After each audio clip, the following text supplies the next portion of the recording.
It's a scorching sports summer, and you can make all your picks on Prize Picks. The WNBA and baseball seasons are heating up, and with big tennis slams and major golf tournaments on the horizon, you can make your picks for all of these events all summer long on Prize Picks, a #1 sports pick app.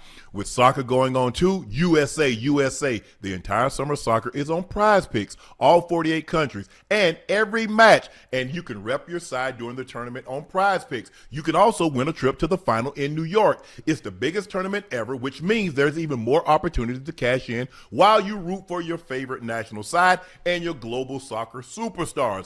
Download the app today. Use code Shannon to get $50 instantly in lineups when you play your first $5 lineup. That's code Shannon to get $50 in lineups after you play your first $5 lineup. Prize Picks, a preferred partner of the NBA. What's up, y'all? It's your favorite Unc here, host of Nightcap, Shannon Sharpe. Everybody wants to celebrate the wins, but they don't see what it takes to get there. And no one knows better than a small business owner. Payroll stress, equipment breaking down, dealing with banks. That's pressure. That's real. That's why you need a partner that has your back. And see, that's why I rock with Cardiff. Cardiff been helping small businesses get funding for over 20 years. Contractors, plumbers, restaurant, electricians, real hardworking people out here grinding. Cardiff moves at the speed of your business. Their application takes less than 5 minutes with no impact to your personal credit just to see your options. That's approval in 5 minutes and funding same day up to $500,000. We're talking money for inventory, expansion, payroll, whatever your business needs to keep moving. So if you have a business at least a year old, making at least $20,000 a month in revenue, apply right now at cardiff.co/nightcap. Again, that's cardiff.co/nightcap. Real growth, fast funding, Cardiff. Borrow better.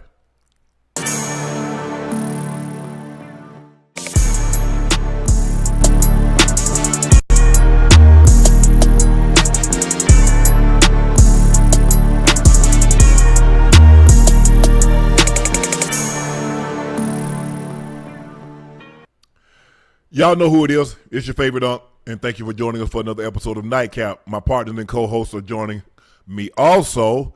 The first one, y'all know him. He's the Liberty City legend, the Bingo Ring of Fame honoree, the route runner extraordinaire. He said he's the only wide receiver that never got paid to catch a ball. He got paid for his feet.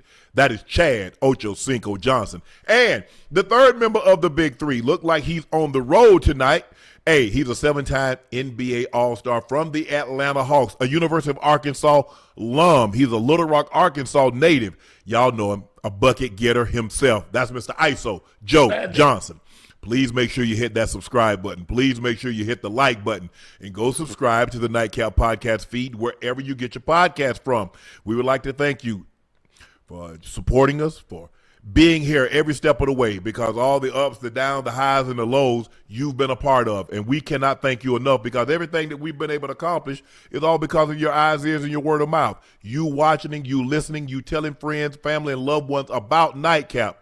And this is the reason why Nightcap has have and enjoy a level of success that very few podcasts have been able to enjoy, especially in a short amount of time. So everyone here at Nightcap would like to personally thank you again. Those looking to purchase a bottle of Shade by Laportier, head over to LaportierCognac.com to purchase you a bottle if it's currently unavailable in a state or city near you. Remember, it is a premium VSOP cognac. It drinks like an XO, and it's the best tasting premium VSOP cognac on the market. But don't take my word for it. Try it against other cognacs, popular or unpopular, and see. You'll be able to taste the difference immediately. Please drink responsibly and stay safe.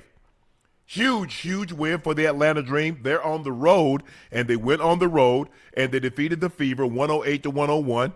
The game was tied at 95 with just over 3 minutes to go. The crowd was into it, and suddenly the Fever offense fell apart.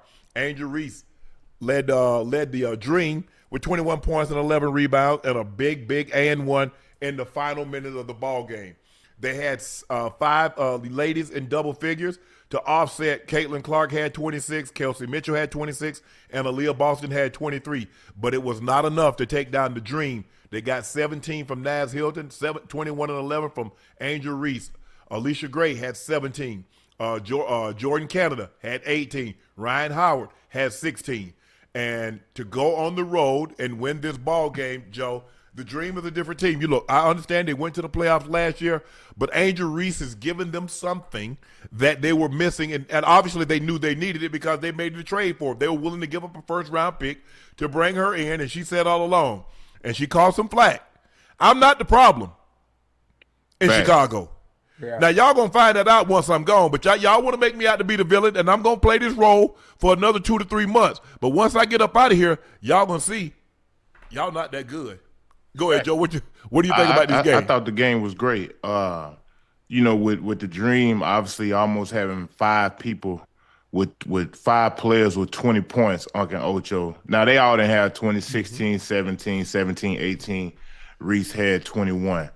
But man, when you're talking about promise from the Atlanta Dream, man, they look great, bro. I mean, they went on the road and beat a great Indiana team. I mean, we got to give them credit. Indiana, they had 3 girls with, 25 points? Boston had 23. Kelsey Mitchell had 26. Caitlin Clark had 26. They shot 56% from the floor, Joe, 47% from the 3. But they had 17 turnovers, and that's what did. And when you look at the Dream, man, they're a blue-collar working team, fellas. When you look at it, they hard-nosed, they going to fight, scratch, claw, do whatever it takes to get a win. That's why I enjoy watching them play. Obviously, Angel Reese, I feel like she's the catalyst because her energy and effort, you can't make up for that, bro. I don't know why Chicago was willing to give her up, but I'm glad she came to Atlanta. You know what I mean? And I think Atlanta has some promise to where they're really a team that's capable of really probably winning the title, honestly. Because going into Indiana, it ain't no easy feat, bro. You got to go in there with your mind made up and ready to play with your hard hat on. I think the thing is with Angel is because she was such a young player, and you know how it is, guys. We've all been young players that graduated into veteran players, and we played very, very well. Young players are supposed to be seen and not heard. Yeah. Whatever criticism you may or may not have, keep them to yourself. Yeah. And definitely do not voice them publicly. If you want to say something within the locker room, you want to take it to upper management, that's fine and good. But when you air these grievances out, and so they've cast her to be the villain, that was an easy role for her to have because she's been the villain ever since she played Caitlin Clark in the national championship game. She's been the villain ever since then. And so it was easy for them to put that cape on her, that crown on her head, and so she could wear it. And she gladly accepted it. But that doesn't diminish who and what she is. She is a lunch pail lady that's gonna get you second chance opportunities. She's gonna dominate the glass. She is a hustle player. Is she gonna look like? Does she have the prettiest shot? No, but she's the type of person that you can win a championship with because she's gonna give you so many opportunities on the offensive end. Because she coming out of the game every night with somewhere between 3 to 5 offensive rebounds every single night. She is a monster. And when you take into consideration that since Angel Reese and Caitlin Clark has came into the WNBA, Unc and Ocho, they've changed the trajectory of the way the league is being seen, the way people look at them, view them, and obviously the pay. The pay has gotten better. That's why it's hard for me to process when I see these girls being jealous of these girls. It's like, bro, they helping everybody out. You know what I mean? They helping everybody. How in the hell can you be mad at these girls when you should be helping them? Yeah, I ain't saying when you play against them to take it light on them. Yeah, compete to the fullest. But at the same time, bro, they've done great justice for the game, for the women's game. And I think the thing is that a lot of times what people don't understand, and I didn't really understand it until I got into the business, sports are about stories. Yes. I know fans look at wins and losses, but about stories. When Larry Bird and Magic Johnson got to the NBA, it was a story, a very compelling story. Now, we don't talk about this too much, but what color was Bird? What color was Magic? Where was Bird in the Eastern Conference? Magic was in the Western Conference. Boom. We got a storyline that we can ride for the next several years. Angel Reese, Caitlin Clark come. Boom, boom. Perfect, because Bird and Magic played in the national championship game in '79 in Salt Lake City. And guess what? Caitlin Clark and Angel Reese played in a national championship game. And here we go. So we have a very, very compelling storyline to embrace and wrap ourselves around. Because just imagine, Ocho, your sport, soccer if we got Messi and Ronaldo in the World Cup final? Hey. What's the What would the storyline be now, Ocho? It ain't just about goals. Yes. What's the chances though? That's what sports are about. It's about storylines. Look at the storyline with the Knicks. Jalen Brunson, a second-round draft pick. 30 teams passed on him at least once. Guess what? He was on a team, and they didn't want him. And he goes there, and they said, you know what? An undersized guard can't be your lead dog. Yeah. A great storyline. Mm-hmm. Sports are about stories. The better the story, the more compelling it is to watch. Tom Brady, great. Is there a better story than Tom Brady, than LeBron James? Mm-hmm. Are there any better stories? No. Go ahead, Ocho. Hey, I was gonna say, Unc and Joe, that's what makes sports so dope. That's what makes sports so dope. So regardless of what sport you play, each player has an individual story, and that individual story is what makes them who they are, which in turn keeps the people coming back to said sport because of the stories. Unc, no different than what you say about Nightcap. Yeah, people come to hear the sports. You know, they hear to come and talk about sports. But the story, Joe, they stay for the stories. They stay for the stories and the experiences that we've had throughout life. The funny thing about it is, Joe and Unc, when we talk about the stories that we've had, a lot of people don't even know how relatable we are to them. Yes. Because we done been through the same stuff. Yeah. We've all been through the same stuff. So I mean, it's dope. It's dope. So I'm very happy, you know, for Angel Reese and Unc, like you said too. Also, Joe, she's always been a villain. She's been able to wear that crown. She's been able to wear that mask of always being villainized in general and play right into it. I love y'all guys. They talk about LeBron's story doesn't play. A man born to a single 16-year-old mother. Didn't have a dominant male figure. Grew up in the projects. Moved around and round and round and round. And arguably became the greatest basketball player ever. Not two parents. A single mother. Tom Brady's story is phenomenal. 6th round draft pick. I was a 7th round draft pick. I understand what it's like. But see, it was easier for Tom Brady and Shannon Sharpe to become what they because they had no expectations. The greatest killer of careers is expectations. Imagine, and we see people drop when their parents have been successful and their grandparents have been successful. And all of a sudden, Ocho, they're expecting that. That's where the term black sheep come from. Yeah. So when you have grandparents, you have 2 or 3 generations that are successful, and all of a sudden you're following that lineage, and you don't. Some people can't handle that. Yes. Because they're like, well, damn, what happened to you?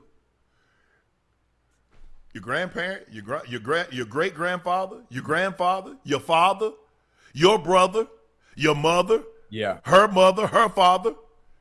Expectations are the #1 killer. And I think the thing is with Angel Reese and what she's been able to bring, she's unapologetically herself. She make no apologies for who you are. Take it or leave it. You either like me or you don't. Once you realize how few people act what they really think of you, you wouldn't care. Yeah. Whomever you think the greatest orator is, whoever you think the greatest leader is, tell me the last time you heard somebody mention their name. We all will be forgotten at one point in time. Yeah. While you're here, you determine what is important to you. Absolutely. What is important to you? You got to have a purpose. I watched Arsenio Hall. I heard Arsenio Hall said, you know what? He's like, he left his show and he didn't get right back in it. And it's like, he realized he didn't need any more money. What he needed, money couldn't provide him. He wanted more of that. He said, I had time off. I wanted more of that, not more money, because I understand what comes along with money. More of the rat race. I just wanted some time. I wanted to be a dad. I wanted to go pick him up from school. Yeah. So for Angel Reese to be who she is, make no apologies for who she is, blend right in. She got ladies that can go get buckets Ryan Howard was the #1 overall draft pick. Alicia Gray can get buckets. Jordan Canada, Angel Reese fit in seamlessly because you really don't have to run a whole lot of offense for Ocho. You don't have to run because she gonna you go don't get have to it. run no plays for. She gonna go get it. I'm telling you, man. Listen, Ocho, she reminds me of a guy who I played with named Sean Marion. Man, yes. Listen. You didn't have to run now one play for Matrix, bro. And he was going to end up with 20 and 10 every night, Unc and Ocho. I'm talking about every night, bro. I'm talking about he was going to go. He just outworked everybody. He had a quick second jump. Like, he was the difference maker in what we were trying to do in 05, obviously making it to the Western Conference Finals and end up losing to San Antonio. But if it wasn't for him, bro, we wouldn't have been the team that we was, bro. Like he was the guy. He was a separator because you got to understand, he was an all-star playing the 3 his entire career, and then all of a sudden, D'Antoni moves him to the 4. And I'm like, damn, how that's gonna work? Sean kind of small because normally back then, think about it, because you had C. Webb, Karl Malone, Rasheed Watt. You had real Barkley. Well, Barkley had retired by then. Barkley retired by then. But they were loaded, yes. In the West, forward, I wasn't guarding power forwards back then. You know what I mean? Now Sean got to guard these power forwards, and man, he done a hell of a job. I'm just saying, Angel Reese, Zebo was a monster. He was in my draft class. But Angel Reese, she reminds me of him, bro. She just outworking everybody who she plays against. And you know, playing against a player like that every night, bro, you got to get your sleep. Because you know one thing, she coming to play, bro, and you got to be ready. She's a little better offensively, but she's the female version of Dennis Rodman. No question. Because you already know Rodman was getting 15 rebounds a night. You just tried to keep him from getting 20 or 30, but he was going to get 15. And you try to do everything you possibly could to keep him off the offensive glass because you know he was washing the glass on the defensive end. Too much of a motor. Because like you said, Joe, a tremendous second bounce. He go up and the next thing you know, he's down and back up again. Like, well, damn, bro, you just left the floor. How the hell you back down and back up again? Yeah. Hey, but they say Dennis Rodman was one of the hardest workers, bro. Like, when I say hardest worker, he ain't coming in the gym getting up no damn shots. But you talking about getting on that treadmill, you talking about things like that to where because he know his energy and effort is what's keeping him in the league. That's what's gonna keep him. That's what's gonna keep him being a professional. So he did that to the T. Man, Dennis Rodman said, "Man, look here, I might score 6 points. I might give you that, but I need to have these 16 rebounds to go with those 6 points. Hey, and then go over them. The man have 20 plus rebounds and no points. Mm-hmm. Hey, each player got to create their value, huh? Yes. There's 5 players on the court. Then you got your bench. Each player has their own niche that makes them special and makes them valuable. Once you figure out what that niche is and that pecking order that you guys kind of brought to my attention when it comes to the game of basketball, hey, that is your value. And plus the thing is that you understand what is this? What is my niche? Because a lot of times guys are not happy with their niche because rebounding ain't sexy, playing defense ain't sexy. Yo, you know I gotta get these buckets. Hey man, let me get 20, let me get 30, let me cross somebody else, let me poke on somebody. Dennis Rodman understood. Ben Wallace was another one. But listen, I'm never gonna average 20 and 10. Yeah. I'm gonna play defense. I'm gonna anchor this thing down. Hey, and I'm gonna make I'm gonna make it tough when you come in the paint, but I'm gonna get these rebounds. That was Dennis Rodman wherever he went. I mean, Dennis Rodman averaged like 4. Dennis Rodman get 17, 18 rebounds a game for a season. That's crazy. And he's not and he's not 7 foot tall. Hey, 17 a game. Yeah, you go back and look at his number. Dennis Rodman led the league in rebounding like 7 times. But when he with the Bulls or the Pistons? Both. he led the Bulls all 3 years. He's in Chicago. He led the league in rebounding. Yeah. Hey, think about this. You know, for the kids who watching, for the kids who coming into the NBA, going into the draft, you got to understand, bro, all these dudes were the man on their team at high school and college. You know what I mean? They put up great numbers. Everybody not going to be able to do that in the pros, Unc and Ocho.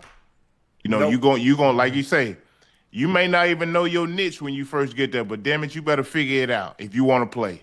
Real talk. Now, I'm speaking from experience because I was one of those guys who obviously had a knack for scoring, but my rookie year, bro, I had to find a way to stay on the court, Unc and Ocho, and that's just through my work effort, playing defense, being disruptive, doing whatever I can. I just never wanted the coach to have a reason to take me out the damn game. Real talk. I never did, bro. So to these young cats who think they're going to come into the league and going to get 15, 20 shots a night, hell nah, that ain't going to happen, bro.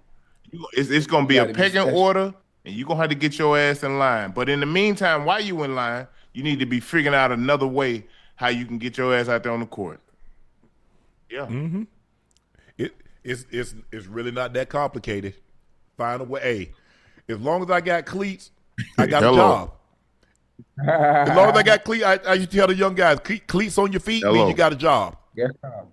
Sneakers on your feet, that means you got a job.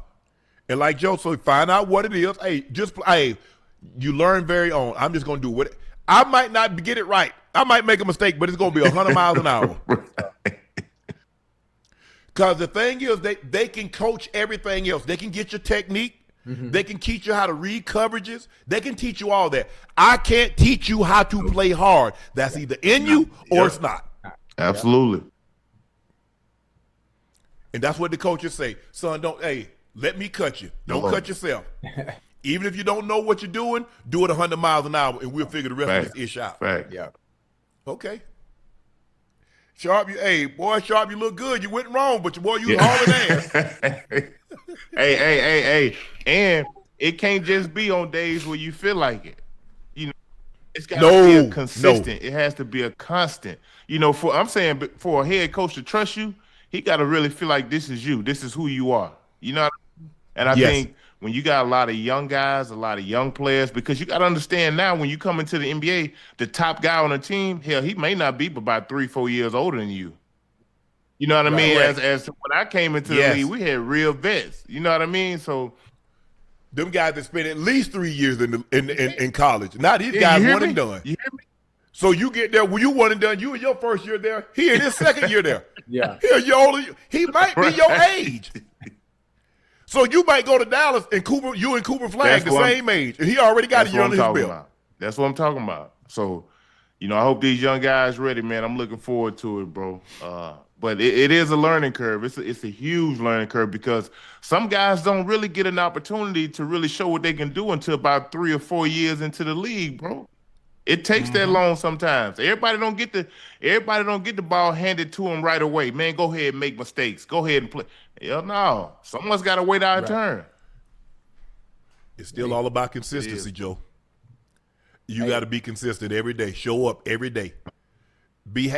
Things be going bad like, damn, bro, are you ever mad? Are you ever upset? Hell no. Right. For what? Yeah. The Knicks had their parade today. Let's check out the scenes from the NYC. Look at that. Wow. Look at this. Look at this on the light. Come on, man. Look at the people on the building that come up and cut up. And they risking their life. Yes. And you know, if they were to fall, you know, they would catch them right below you.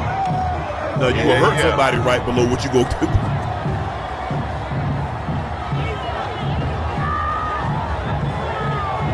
New York, the city probably shut down today, huh? Oh, for sure.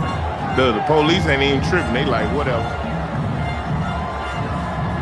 Yeah, for the police to take you in, you got to do something really egregious.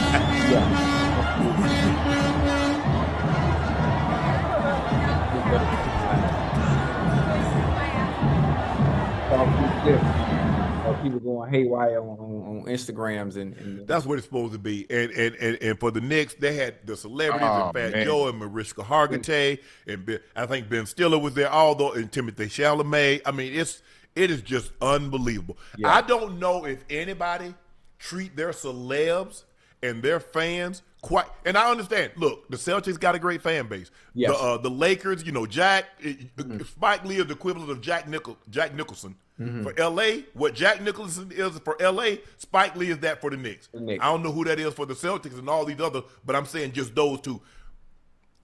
I don't know, Joe, if we've seen anybody treat their celebs to be in the parade, to walk and get the love and adoration that the players receive. Yeah. That is crazy. It's unbelievable. It's unbelievable. Mm-hmm. But that is amazing to see the Fat Joes and all those people get that kind of love and that kind of praise. And the old guard, man, the way they had Patrick Ewing and Allen Houston and Starks and Spree and Grandmama, all those guys there, damn near every game. Yeah, that's dope. Ocho, here's what you got to take into consideration. I'm happy for New York. I love to see it. I think it's great for the game. But when you got about 8 to 9 million people living in New York, bro, this is what you get. They are going to support their Knicks, die hard. And look, we always talk about, man, if you win a championship in New York, boy, you're going to be goated. Forever. Forever. We're witnessing history right now. And it's amazing to see, bro. Look, us seeing all these fans sitting up on the buildings and the light poles, and man, that don't surprise me, bro. I expected all this. You know what I mean? I expected all this. If you look at the way they treat their old guard, the Clyde Fraziers, the Earl the Pearls, Willis Reed, I think I don't know if he's still alive. Bill Bradley and DeBuscher and all those guys, Bird Dog, Bernard King, Melo. Yeah. Can you imagine? I can only imagine what it had Melo won a championship, or Bernard King won a championship. Right. But hey, Lord, have mercy. But this group of guys right here, now the team is gonna look different next year. Dolan has already told you I ain't going to the second April. Yeah, I told you I ain't going to the second April. So don't be coming and talking about, hey, can we keep this team together? I'm not going into the second April. Y'all take whatever y'all want to take from that. But this group of guys right here, as you mentioned, World Wide Web and all those guys that put this team together, congratulations, man. That is unbelievable. There's nothing like having that parade. I was fortunate enough to go to one. Well, we had 3, but I went to one. And to see 600, 700,000 fans out there all in orange, it's an unbelievable feeling. And I can just imagine what the Knicks, that was almost 30 years ago for us, but the Knicks.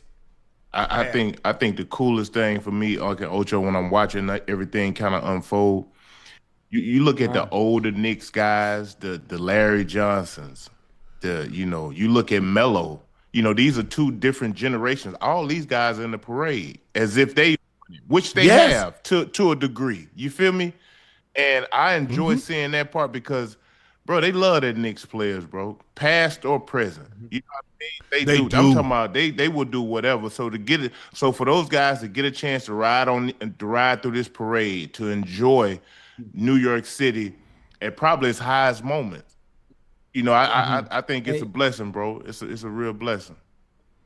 And also, Uncle Joe, it's a good thing. And it says a lot about not just the Knicks organization, but it also says a lot about the person who able to greenlight everything. And he gets a lot of flack. Yep. And Dolan gets a lot of flack on. Yes. And he's one who's been able to greenlight this because most of the time I understand the issues which have been brought to my attention between Charles Oakley and Mr. Dolan. And obviously it's unfortunate, but some of these other players, that played in the past that have always been front and center that have supported the Knicks, whether doing good or whether doing bad, they've always been there.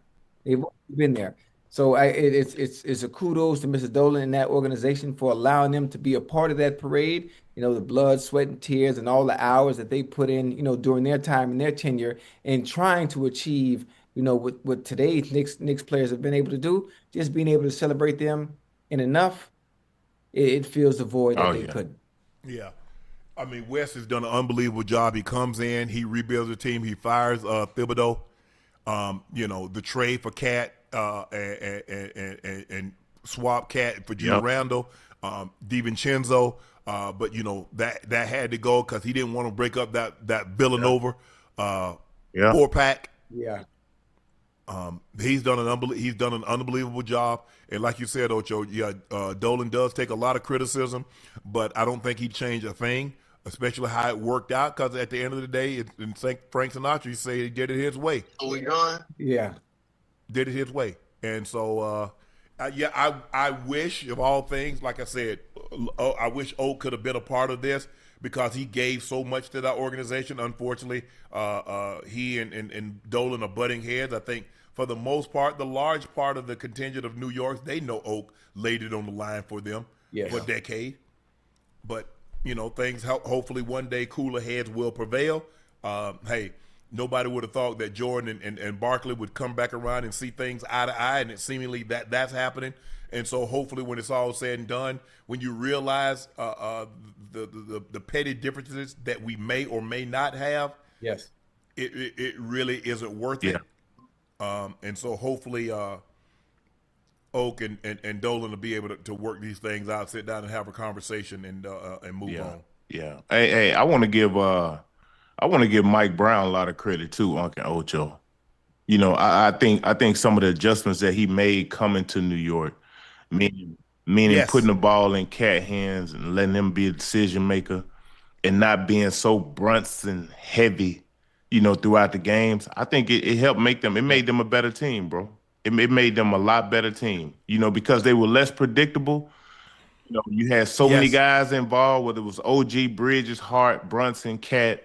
You got guys coming off the bench who played big minutes. Alvarado, I think probably, especially those last two games when he threw Alvarado when they were down 29, and then in the Garden, and they end up coming back winning their game. He played some significant minutes in that game 5 too. He pushed all the right buttons. Yes, sir. So I want to give him his credit, bro. He's a hell of a coach who's been there. I think he won one as an assistant coach, but now as a head coach, I'm sure it feels a lot sweeter, especially being in New York. Yeah. I've seen the clips of him having a great time, which he should, and it's amazing to see, bro. It's amazing to see. I think I agree with you, Joe. And I think the thing is that, like, when you in Cleveland, it didn't work out. Wasn't he at the Lakers too? Didn't he coach? I know he coached Sacramento. He coached somewhere. He was in Golden State for a while. I know he coached Golden State because I think he coached a couple of games when Steve Kerr was having that issue with his back. Yeah. Let me see. But I think the thing is, like, when you don't have the success that you think. Now, he was successful in Cleveland. He was coach of the year. They won 66 games. They went to the NBA Finals. LeBron was 22 years of age. Ran into that juggernaut Spurs team with Duncan, Manu, and Tony Parker. But you live and you learn, and you're like, okay, these are some of the mistakes that I made at other stops. Let me not make those mistakes here. Yeah. And and I think the thing of a great coach is to understand that when I made mistakes, okay, this is what I did well, this is what I did wrong. Let me try to highlight and accentuate what I did good. Let me try to stay away from what I did bad. I thought so. He did coach the Lakers. 11 and 12. I thought so. He took over for Phil Jackson, I think, in 11 and 12. Okay. Yeah.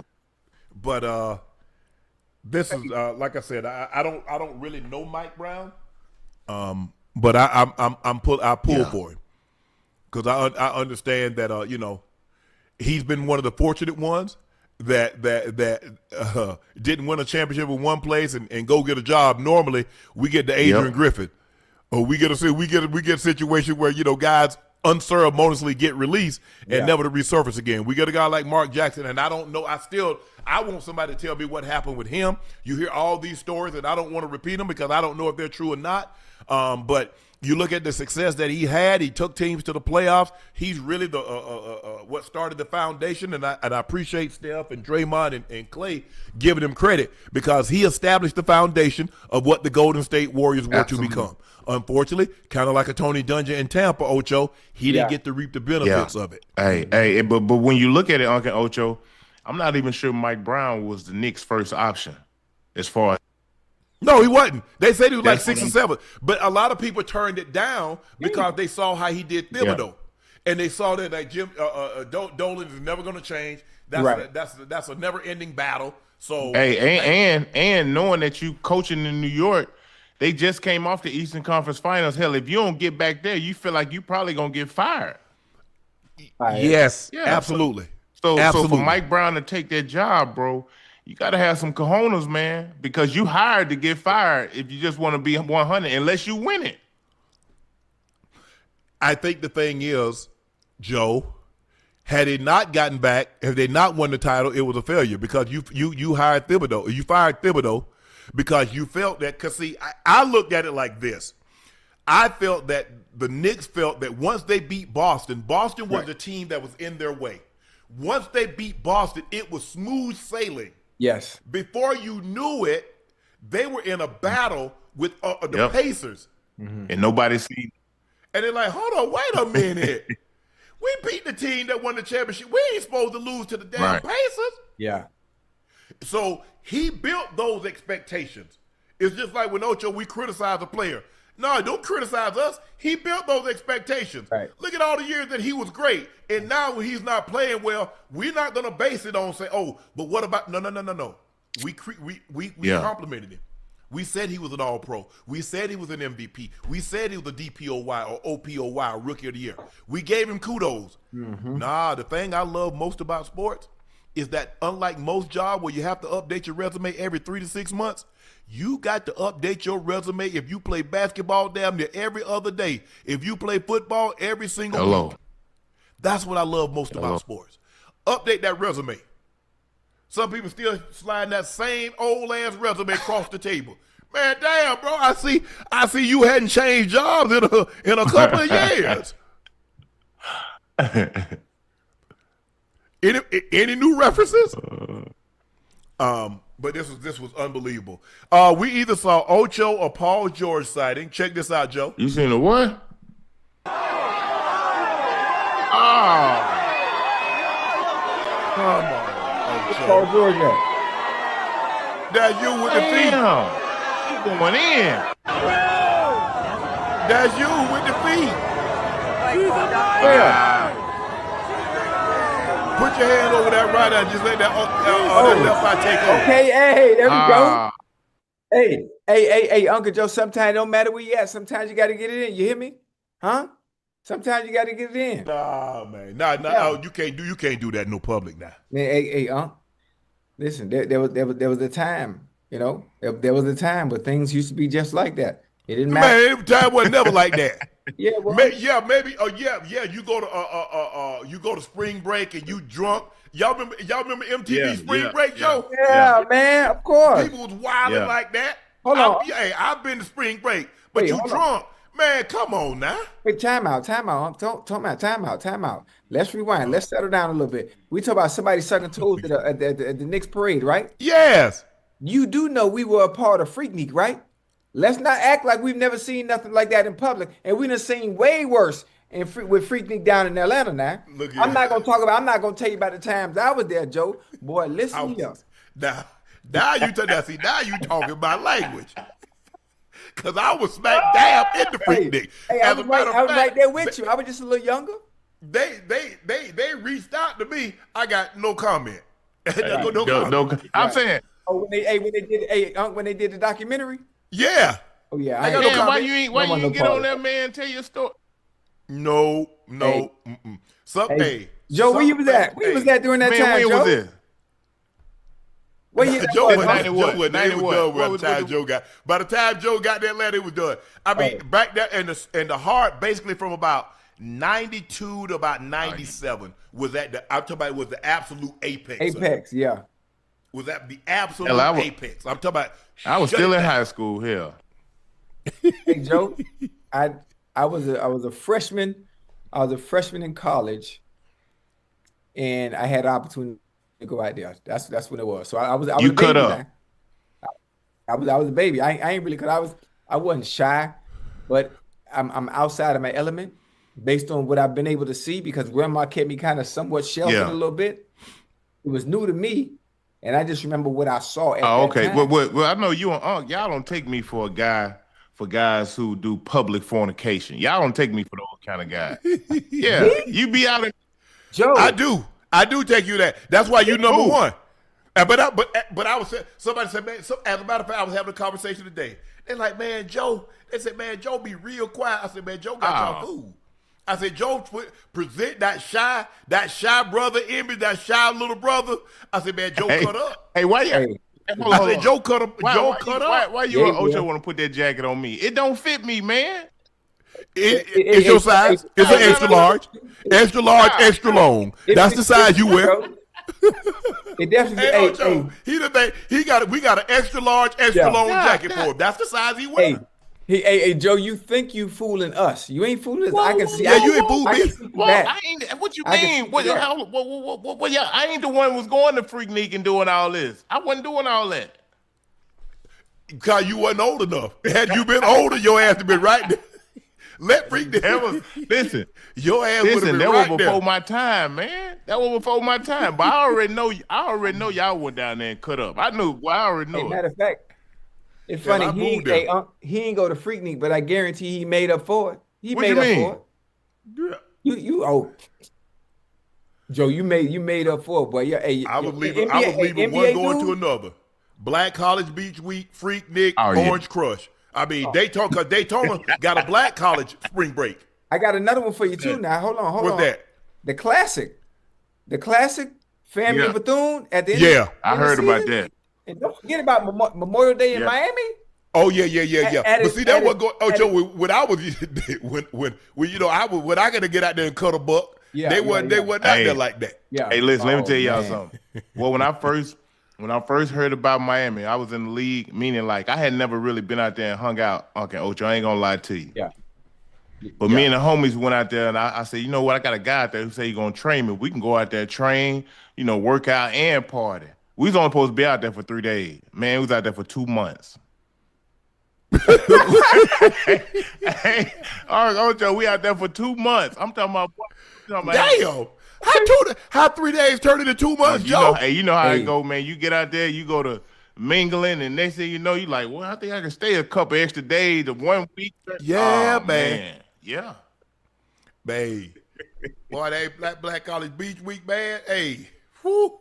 Boy, I put that bitch on the road. Tallahassee, Atlanta, South Carolina. Hey, if you had a 400-mile radius, I'm coming. I'm coming. Man. Hey, Freaknik, I told Shell, I said, look here, the camcorder, they got everything recorded on from 90, from Freaknik and Black College Beach Week. So basically 90, 91, 92, and they got 92, 93, 94, 95, 96, 97. Put that in the ground with me. Hey. Put that in the ground with me. As a matter of fact, you know what I'm gonna do? I'm about to destroy that. Because you got to destroy that. You got to go back and look at it every now and then. Look, wait, hold on, Unc. This is what he need to do, Unc and Joe. You saw Paid in Full, huh? Yeah. Remember Cameron character when they was in the club and he showed the old footage? Yeah. You need to get that Freaknik footage and show it on Nightcap. Oh no, hell no. Yeah. Man, Ocho, look here. Some of them women, I'm almost certain are married. I'm so sure some of them are grandmas. No, leave that alone. Just blur the face out, man. No, my grandma used to say, boy, stirring up old ish, it still smell. No. Hey, Ocho. Ocho, I know what you're looking for, because I got a couple camcorders with some SIM cards in there that's got some stuff on there, boy, from back when I was in Miami, boat parties and all. Oh, yeah. All the and house parties. Oh boy, the house party was off the chain. Hold on, Joe, what you were doing on the boat? I mean, we just having a little fun, hold on, I can't hear you. Take your time. I said we were having a little fun. Okay. Yeah, it probably about 8-1 on there. You know what I mean? Yeah, 8-1. Yeah, about 8-1 on there. Yeah. We just say, hey, you have some good time. Hey, Joe, you know it get a little hot. You already know. Young Shay come up out of cold. What you got that thing? What? Bad was I? Yeah. Bad look here. I already know. Dang. Nah, Ocho, some things, what, I survived it. Like I said, yes, sir. I'm glad I'm old enough because some of the things that were going on, I didn't need to see. And I damn sure didn't need to be in the vicinity while it was happening. Hello. Yeah. Because I done see, boy, look here. Yeah, that right there, what you saw, that ain't nothing right there. Oh, what? Hey, that was elementary, Joe. Oh, they were getting down like that. Joe, what? Man, please. Joe, you was in Miami already, so I ain't really got to tell you. But y'all want the Freaknik though. Freaknik, hey, man, I heard some stories, bro. Joe, you got to realize, hold on. I'm 24, 25, 26, Ooh. 27. The first time I went to Black College Beach Week in Daytona, mm-hmm. I was 21. Walking down the street, Joe. I'm talking about, hey, me and my homeboy, we went to the gym and pumped up, and I tore up. Yeah. Oh yeah. Good, man, you ought to see others pull it over. Good God about it. Hey, he said, where you go to? I said, I'm in Savannah State. I'm at HBC. He said, I go to FAM. I said, well, I was like, where FAM at? Tallahassee? I said, you know what? It's funny that you mentioned that. I got a coach, that coach at Tallahassee. I've been wanting to visit him. I'll be down there in 2 weeks. Oh. Boy, I was out like a scout on a new route. Oh, boy. It was some fun days, boy. They were. Ooh. Yeah. I can't go back. I'm glad. Like, you know what? As when I had all my kids together, and I'm gonna have Jordyn to post a picture. Yeah. My kids don't have none of my personality. I mean, some of it. Like my daughter Kayla, she kind of like quiet. She kind of like to herself. Right. She moody, explosive personality. But as far as like that, none of them took that from me. Right. I'm talking about none of them. They got all their mom. I say, thank you, Jesus. Thank you. I can't say the same. I can't say the same. Joe, they got your personality, Joe? I wouldn't. Nah, my daughter, and my youngest son do. My oldest son, he a little different, Unc and Ocho. I gotta keep my eye on his ass, boy. He different. He different. You know, hey, if I'm just keeping it real with y'all chat, y'all hear me out.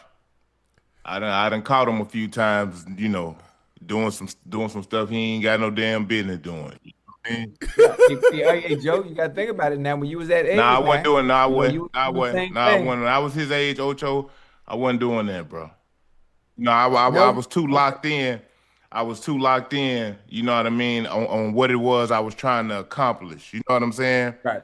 And you know how it is, man. You know, but when you get up in them age 17, 18, 19, your hormones go to raging as a young man. Yeah. And boy, look, you looking to get that thing wet at the end of the day. Yeah.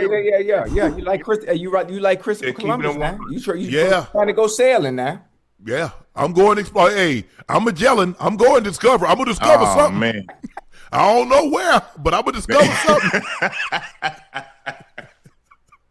Hey, but no, I look at my kids, and sometimes I catch them. I was like, damn, my son had 2 girlfriends his entire life. He broke up with the one, and then he married the other one. He's been married for I think 5 years. My daughters, I'm talking about nothing like me. Right. I'm talking about absolutely nothing. I knock on wood. Thank you, Jesus. But I just knew, I was like, man, God gonna pay me back for this. He got to. That's what I'm saying, bro. Real talk. I can't make this up. Uncle Ocho, check this out. So when my son was in, he had to be about 8th grade, 9th grade. So, you know, he said, man, he playing at a basketball game. So after the basketball game, he said, Dad, can my girlfriend come over? This is school night. It's already about 9 o'clock. School night. It's a school night. He said, man, can my girlfriend come over for, you know, a couple hours? You know me, I'm like, yeah, man, she can come over. So she come over now. I'm keeping a close eye. I'm like, y'all sit y'all ass in the kitchen on the couch, you know, watch TV. Ain't no going to the bedroom. There ain't gonna be none of that. You know what I mean? Just keeping it 100. So I leave them in the kitchen. So when I do come back in the kitchen, I'm making noise because I want you to know I'm coming. You know, so just in case you're trying to do something sneaky, you need to get right. So I came through there about 2-3 times. I guess they had done got comfortable. Hell, I come back through there about the 3rd time. The lights off. I'm like, damn, the lights off in this motherfucker. So I was like, I go in the kitchen, Uncle Ocho, I turn the lights. I'm like, damn, why it's so dark in here? Boy, it ain't nobody in the kitchen. Come on, Joe. Ain't nobody in the kitchen, Uncle Ocho. But to the right of the living room, it's a bathroom. It's the he done got a bathroom light on, and I can see people in there moving around. And I'm like, hey, man, y'all, come on, man. She got to go home, bro. You got to go. What's going on? so that's why I say, boy, listen, because it's stuff like that, I wouldn't have never tried with my mama. No. You feel what I'm saying? No. Hey. No. First of all, I was too embarrassed because we didn't have no indoor plumbing, we didn't have nothing, so wasn't nobody coming to the house. And even when we got the new house, I couldn't in good conscience have no. Now I ain't say in the driveway in the car, but hey, you ain't coming in the house. Hey, that's funny, bro. Hey. Nah. And Joe, Joe, like where you a cock blocking, cock blocking like a mug, cuz. Let me tell you something. Boy, you think you finna bring a child in here and you a child, you think, boy, please. Nah, exactly. Hell, we ain't doing that, Ocho. Yeah. They already. Hey, I had my daughter Joe. Hey, boy, you thought I was Jonathan Arthur and Anthony Munoz the way I was blocking. I had that chime on the door every time. Hey, come on, look here. I said, guys, because all our friends stayed over. I said, look, I'm responsible for y'all. Right. I said, if y'all can't do right, y'all gonna need to go home. That's all I'm saying. I said, ain't gonna be no sneaking, ain't gonna be no go going on like that. I said, y'all just need to go. I said, Kayla, I'm sorry, baby. They gonna just have to go home. You can't. Yeah, I say, because y'all done told everybody y'all at Mr. Shannon's house, and I'm responsible for you. Oh, I said, ain't nobody coming over here. I didn't have that problem already too, Uncle Joe. Now my older daughters, they grown, grown. Got their car, they working, doing their thing. My 11-year-old baby Kennedy, after school over. Daddy, school is over. I just want to know because some of my friends come over and we have a sleepover. I say, hey, listen, Mama, we not doing that because I'm not being responsible for nobody kids. Exactly. Nothing to happen over here. Now I know you're only 11. You probably ain't doing nothing wrong. It's probably innocent. But even still, I don't want nobody kids under my supervision. And I act like a child myself. Because you know what? You know what they don't understand, bro? We was once 17, 18, 19, once trying to be sneaky. Man, I know all these damn tricks you trying to pull up in here. Come on, man. Every last one. Now I'm a grandfather now. Yeah, CJ got a little daughter. I think my son's daughter, she 4 or 5, or getting ready to be 5. Damn. Hey. Yeah. Man, look here. Man, I thought I was asleep. I didn't I wait till my grandma go to sleep. Mm-hmm. Man, I ease out the house. I didn't know until years later. Libby Granny say, Libby, I prayed a many a night for that boy.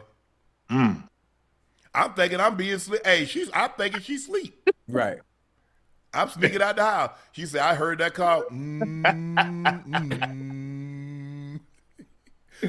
Cause she had a stick. Man, please. Me and my homeboy, we had to get it. We got it in. Hey, everybody knew who I was. I just needed one to ride shotgun with me. Because I was gonna get me. Now I needed somebody. That's where you gotta have that one guy that'll take one for the team, even if it ain't no team. He'll take it. I had it. But I got my girl on. Hey, my partner gonna take care of her. My partner gonna take care of her. You gotta have one of them.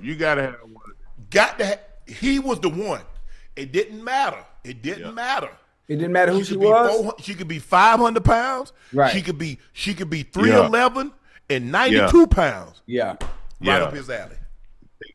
Damn. Take her down through there. Shit. I already know it.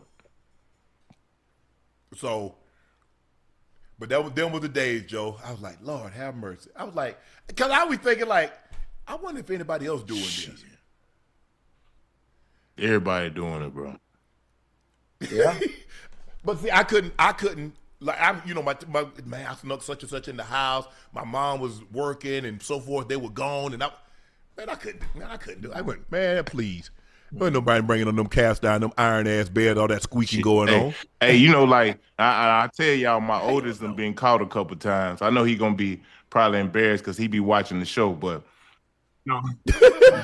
you know, like real talk, like you know, we live in a little cul-de-sac where it ain't but like 3 houses in this gated community, so it's probably 10 to 12 cameras as soon as you turn on the block. So it ain't nothing you can do that ain't somebody gonna see, because even if my neighbors see it, they gonna come right there. Oh, we see a car parked back there, and who was that? Oh, okay, all right, let me check on that. You know what I'm saying?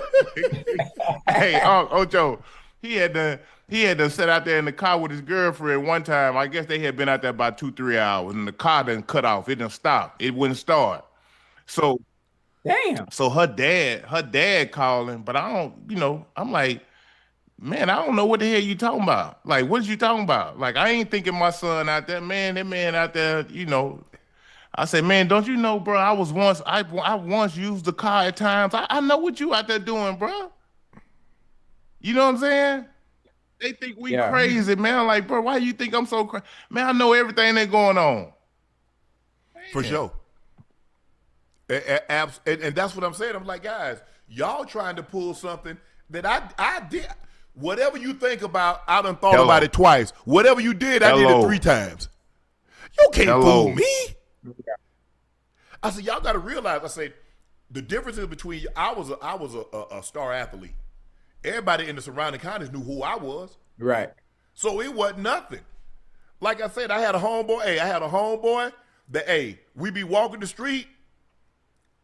Well, you know, I want to, but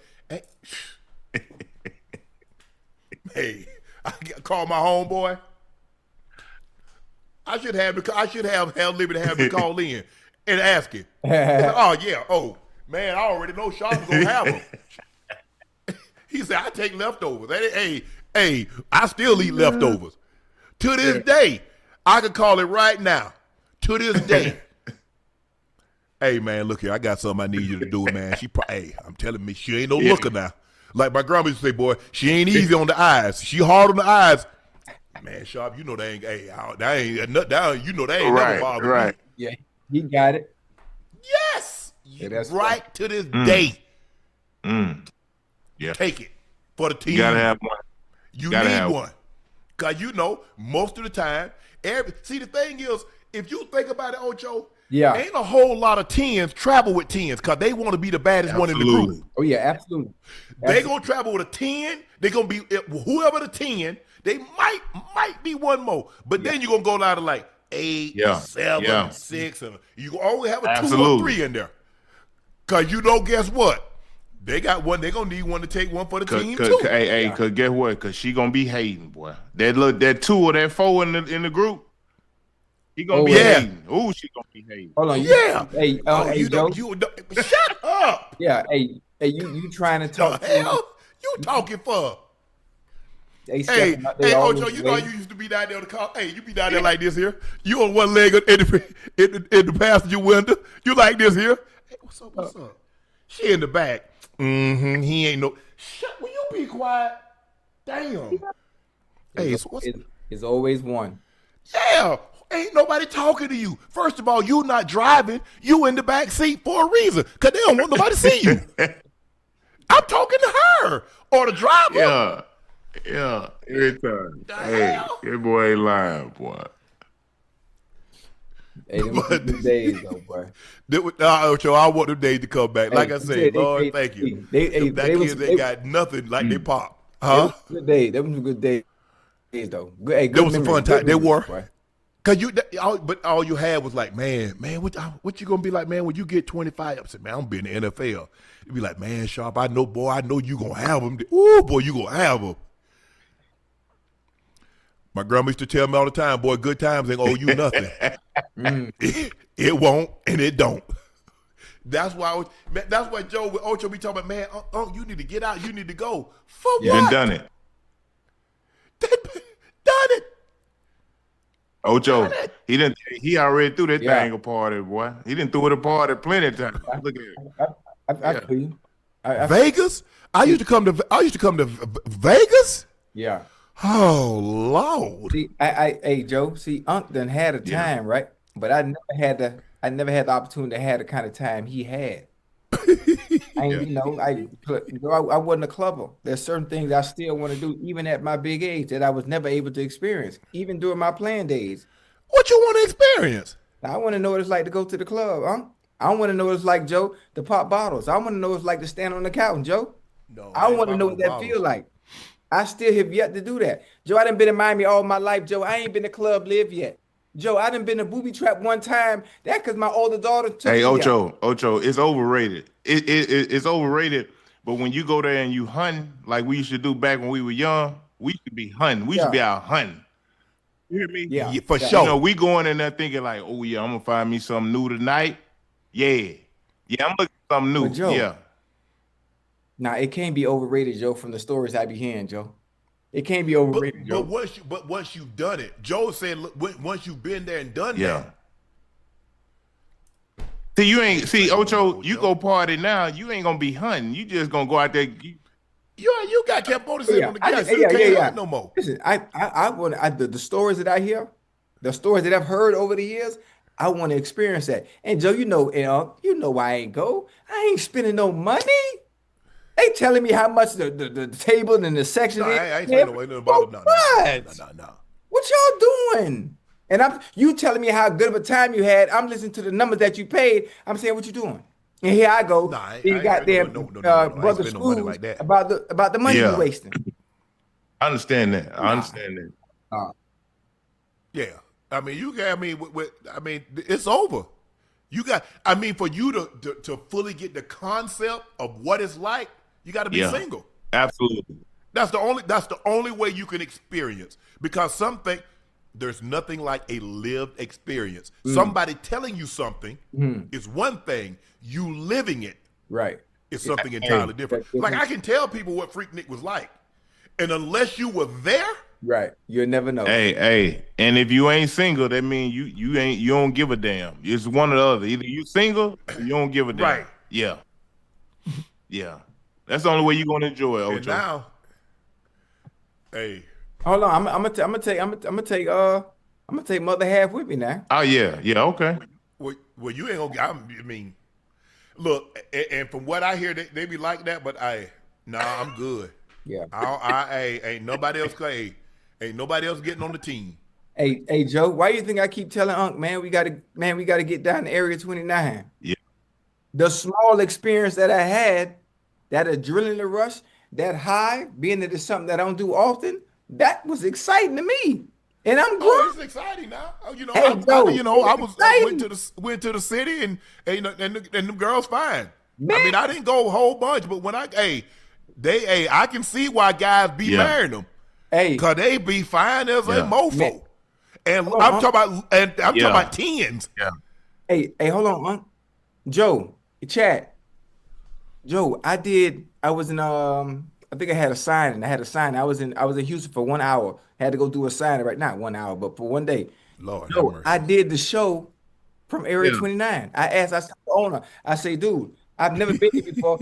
Would you mind? How's the Wi-Fi? Is the Wi-Fi here good? Can I do the show here so I can show Unc? Like, boom, I'm here. I yeah. made it. Happy. I'm a grown man. Why I'm excited to be in Area 29? Because I'm not used to being in that type of environment. Joe, we had three dancers on the show, Joe. Joe, they were so wait, I can't get myself in trouble. Joe, Like that. to my teeth. Yeah, they was on the show. They told their name and yeah. Joe, Hey, I've never been to Area 29. yeah, hey Joe. Oh my It's God. like that, Ocho. Joe, I can sit here and cry right now on cue, Joe. I ain't never seen that. I ain't Look, when I went to the Freaknik and I saw those women, I said I got to move here. I called my agent and I said, I went home because I got there that Friday. And back then, we didn't have no hotel. Me and my brother stayed right at the Hyatt, yeah? Joe. You know, the Yeah, Hyatt right yeah. down. Yeah. So went to I said, hey, bro, meet me in Atlanta. I said, okay. He said, where we going to meet at?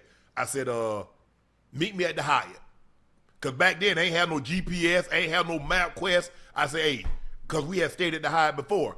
Got there, I said, y'all got any rooms? They're like, yeah, but you got to, I ain't have, hey, you got no credit card. I said, I got cash. How much we got to put down for the deposit? So how many rooms? I said, we need 2 rooms. I said, I give you $2,000 cash deposit for both rooms. Because you know back then, hey, I ain't leave home. I ain't leave home without 10 bands on me. Ooh, okay, Never left home without 10 bands. At least, at the bare minimum. I don't carry money like that. I got credit cards now, so I ain't got to carry no kind of cash. Got the room, me and my brother. I said, man. I said, what you think, Spank? He said, man, shh. He said, I'm going to stay in South Carolina. I said, I'm moving here. I said, I'm moving. Man, I got home a Sunday night, Monday. I called my agent. Lady met me like on a Tuesday or Wednesday. Yeah. Man, I'll close them. I had me a house that Thursday. Closed on that thing a month later. Yes, Lord. Hey, what you think? What you think about let's get a place in Houston? Oh, hey, boy, you out your look here. Hey, you talking about all 3 of us? Yeah, y'all all us get some, probably in the same gated community, some, 10,000 square feet. No, absolutely not. No? Absolutely not. Damn. Hey, you get a lot of bang for your buck when it comes to your housing now. All I'm saying is this, is that I came this close to moving to Houston before I moved to Vegas. Looked at Austin, looked at Dallas, looked at Nashville, looked at Houston, looked at Vegas. Vegas won out because I spend so much time in LA. It's only a 40-minute flight from Vegas to LA and back and forth. To be in Houston, that was the only reason. And then, Lord have mercy. What happened? Take your time now. What happened? I can't. I can't.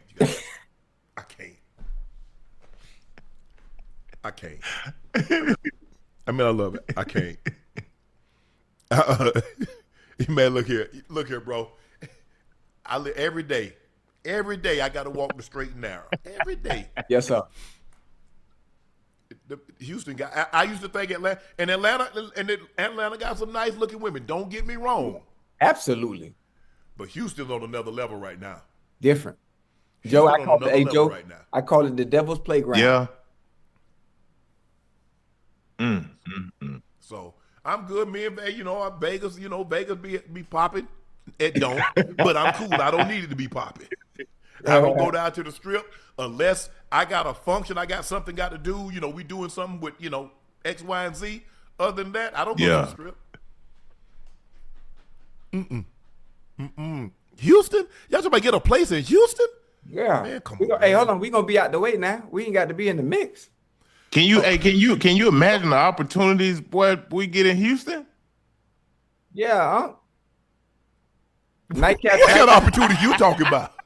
The kind of opportunities y'all talking about, I don't want no part of it. Man, mama ain't gonna fit that. We talk about business. We talk about business. No, I'm good.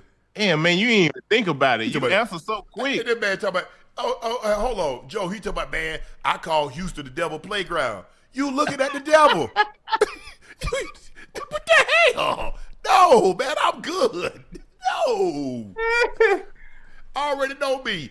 Every man, Clint Eastwood said it. Every man got to know his limitations. Yes, sir. Every man got to know his limitations. Remember what Joe said, Joe? What you said about the menu? You can look at the menu. You ain't got to order nothing. There it is, right there. You can look at the menu. We good. How many times you like? You know what? As a matter of fact, let me change that. Instead of that baked potato, let me get the gratin potatoes. How many times you done changed your mind looking at that damn meat? Man, listen for Joe. I ain't listening to that Joe.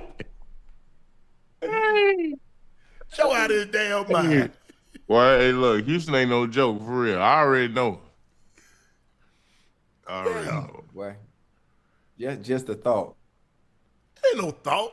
And plus of all, you in Miami, so we all go to Joe go get a place, you go get a place, I will get a place. That means I got 3 places. I got a place in Atlanta, I got a place in Vegas, and I have a place you don't need your place in Vegas because you finna get you a big boy out there in Houston. Oh no. Let me tell you something. No, that's not finna be my main residence. Listen, all jokes aside, if y'all was to do it for real, I'll leave Miami because they ain't nothing but an hour and 40-minute flight. I'll leave. Kids come with me and all. Yeah. No, I'm good. Well, you know the kind of house I can get in Houston?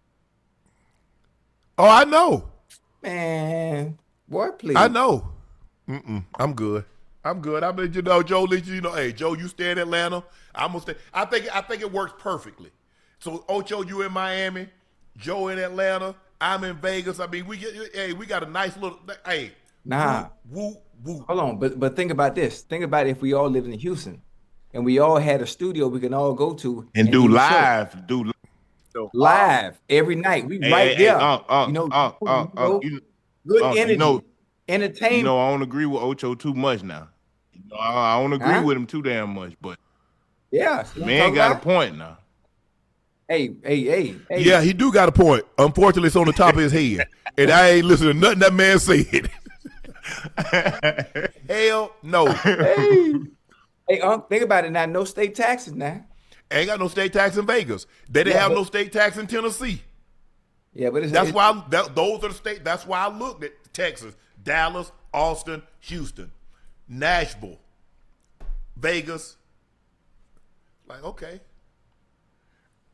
Nashville was just too far. Nashville is a place that once I'm done with this, I can see myself in Nashville, have me a farm, have me a couple of little mini Highland cows and horses and some raccoons and stuff on the farm, stuff like that, dogs running the property, stuff like that. But nah, man, I can't do Houston, guys. Come on, man.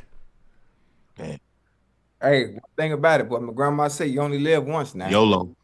And you know what? If you do it right, that's all you need. Yeah. I'm good. If you live right, you don't need to live twice. I got you. Man, I ain't even did that yet. Man, you outvoted. No, I ain't. Man, Joe, man, see, I keep telling y'all keep sleeping on Joe. Now y'all see Joe true colors. Yeah. Listen. Whoa. Listen, I'm following you guys' lead, man. I'm following Ocho lead. I ain't mentioned nothing about Ocho did. Yeah, I'm just thinking about the opportunity. Since when we gonna listen to Ocho? Huh? Since when we started that's listening to what Ocho, I'm saying. I normally don't listen to him, Unc, but he got a pretty good damn point right now. Hey, I'm talking about taking Nightcap to the next level. Can you imagine? Hey, Joe, what's the name of the Texan Stadium? NRG. I think it's NRG. But think about it. The Houston. You talking about what the Texans play? Yeah. I think it's NRG. Let me tell you right. We moved to Houston, Joe. It's summertime. Yeah. Huh? We could do a live Nightcap show and sell out NRG Stadium. I see that. I can see that. What we talking about? What we talking about? Huh? Think about the business opportunities that we can have in Houston. Hey, Ocho, I'm with you when you're right. We just got to get one person on board. We got to get them on board. That's what I'm talking about. We got to get them on board. We could go do We could do Nightcap at Denver. I don't even know. I don't know the name of stadium. We could sell out Denver Stadium right now, like it's a football game. In Cincinnati, we can go sell out Paycor Stadium right now. Nightcap in Cincinnati live with the Big Three. Man, talk about, man, we can come out to our own. You talking about a time? You talking about a time?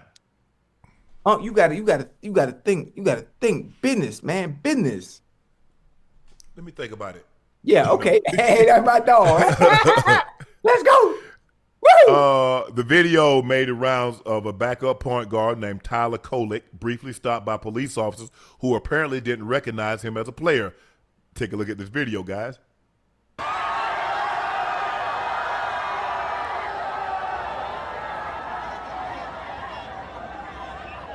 Damn. Hey, he looked like one of the fans that jumped the barricade. He do. Yeah. He blend right in. I've seen him on the bench, but I can see if they don't watch, they absolutely think he a fan that jumped the barricade. He got in there. That's an honest mistake on their part. Yeah. Hey, look, he out there jumping around, running. Hell, I thought he was too at first. I ain't gonna lie to you, bro. How many white guys they got on the team too? He don't look like Jalen Brunson. He don't look like Cat. He don't look like none of the ones that normally play. Bro, get your ass out of here. Right. Hey, they about to put his ass right back over that gate. Exactly. They looking at him like, bro, man, I play with the Knicks. I swear I do. Okay. Knicks ain't got no mascot. So, hell nah. But hey, he's having him a good old time. Let the man live. It was, man. Hey, they look like they thoroughly enjoyed themselves out there today, boy. Oh, hold on. It ain't over now. You know, they finna party what? He probably get that. Guess what? He probably get that going to the games, Joe. They looking at him, who you? Right. Bro, you don't play on the team. I ain't never seen you in the game. You probably right. Yeah. Jalen Brunson spoke at the parade. Let's take a listen to what JB had to say. There's a lot of people who have a lot of opinions. But when you prove them wrong, you really don't have to say shit to them.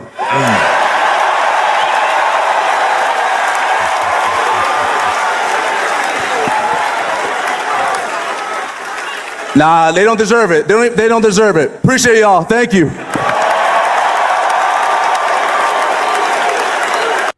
I like that. Oh, he kept it short and sweet, man. He's supposed to talk his shit. No, he said, I ain't got to prove y'all wrong. I just got to prove me right. And then you'll be wrong. I ain't got to call no names, none of that.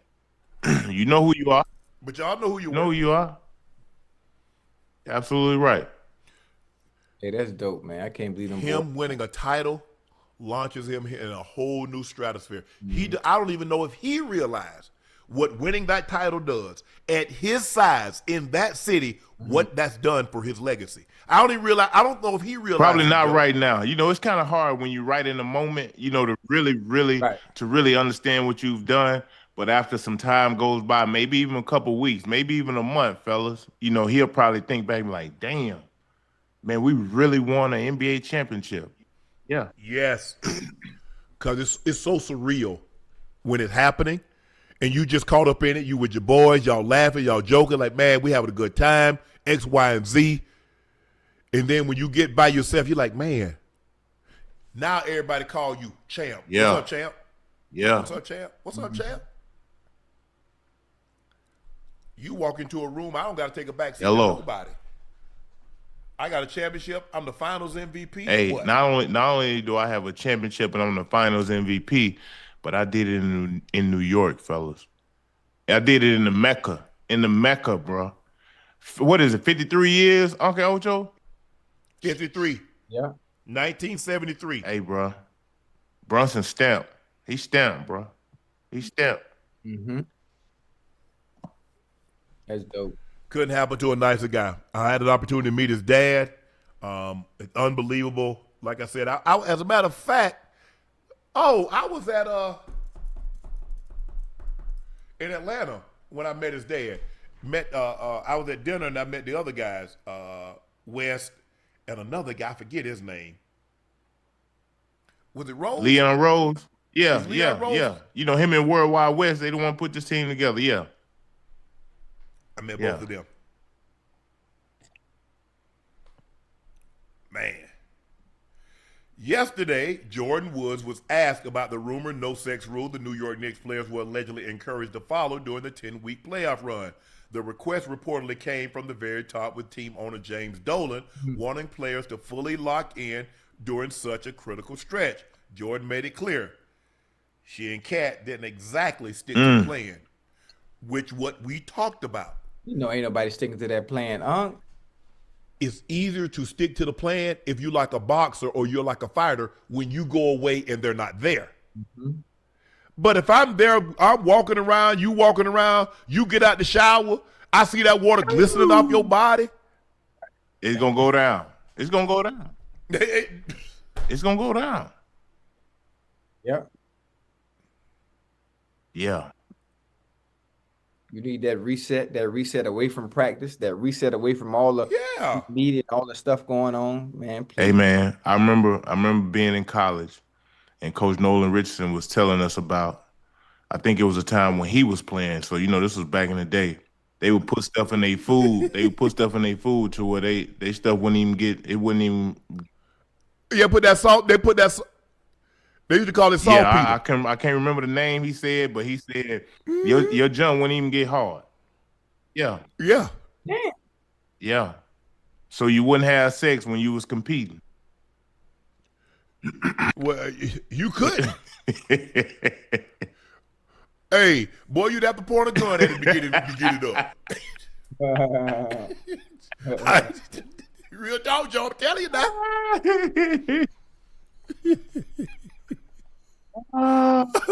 Man, hey, like I said, if you go away, Ocho, like them boxers or people go away to train, you go 6-8 weeks, you at a camp, ain't no women there. No. That's so different. it's easy. I'm not saying it's easy. It's easier. Yeah. Because the temptation is not there. Mm-hmm. But if you're around, I'm laying there and she's snuggling, she back up next to me. Huh? You already know it. She got a t-shirt on. You know, the best lingerie is a t-shirt and no panties. That's the best lingerie. What I'm supposed to do? Yeah, Mr. Dolan. I understand what you're saying, but yeah, it sounds good. Look, I'm superstitious as well. Now, we wore the same once we in the Super Bowl that year. We wore the same. Everybody wore the same suit. So we won that game in Kansas City. We wore that suit to Pittsburgh. We wore that suit to play Green Bay in San Diego. But I don't know how. I don't know, and I'm a very disciplined and I'm very structured. But boy, I don't know about that. I don't know about that rule. Mm-mm. Yeah. Hey, you got to be different, boy. Locked in. How many times the guy is going to go to the bar and knows that, hey, he likes alcohol. He going to go to the bar. For 10 weeks, sit at the bar. Really? Guy got to get a problem. Ocho Joe, he going to go to the casino and sit at the blackjack table. He going to sit at the crab table. Man, come on. Let's be real. Like I said, if we go away, no problem. As a matter of fact, just to make sure, hey, don't send me no pictures. Hey, don't be talking. Hey, how you doing? I'm good. Hey, blah, blah, blah. I had a dog. Good. Hey, kid, if you married, got kids, hey, kids good. All right, I'll let you. But to be walking around, man, please. Because there's going to be a time that you're going to look back and wish you could. There's going to be a time, and it's going to be longer than 10 weeks. It might be 10 months. It might be 10 years. When all you can do is think about what you used to be able to do. Oh, them good days. We do that right now. Hey, Joe, you be thinking about, man, I remember I used to get up and down this court. Hey, I could run up and down this court 7, 8, 9, 10 times. Let 3, 4 threes go, get down, lay the ball up, get it back, do all that. All that's just a figment of your imagination now. Yeah. Damn. Hey, I'm going to get back to it, though, huh? Well, you better get back to it for Ocho, because you need to go ahead and get that leg back strong, Joe. If I don't do nothing else, with tears in my eyes, you and Ocho look at me with tears in my eyes. Yeah. When I get this leg right, Ocho, I promise you. Chat, y'all hear me out. Boy, you going to be I'm coming to Miami, you're going to be the first person I come see. I tell you what, them tears probably going to keep flowing after you play me. Hey, we talk about a mean demonstration on here with tears in my eyes, homie. Yeah. You gonna put it down on him, Joe? Hey, Unc, he gonna be crying. If his ass, if he want to go viral, damn it, he going viral that day. Yeah. Hey, Joe, it's so funny. It's so funny. I got a Mexican homeboy just like you. What you mean? What you mean? Huh? He got one leg. You know what y'all call him? One leg. Ocho. One leg. Ocho. You know what? I know we have a good time on here, but I really ain't the one to play with. I'm just gonna keep it 100 with you. I really ain't. Hey, Joe. When I look at you, it's a game to me, Joe. Okay.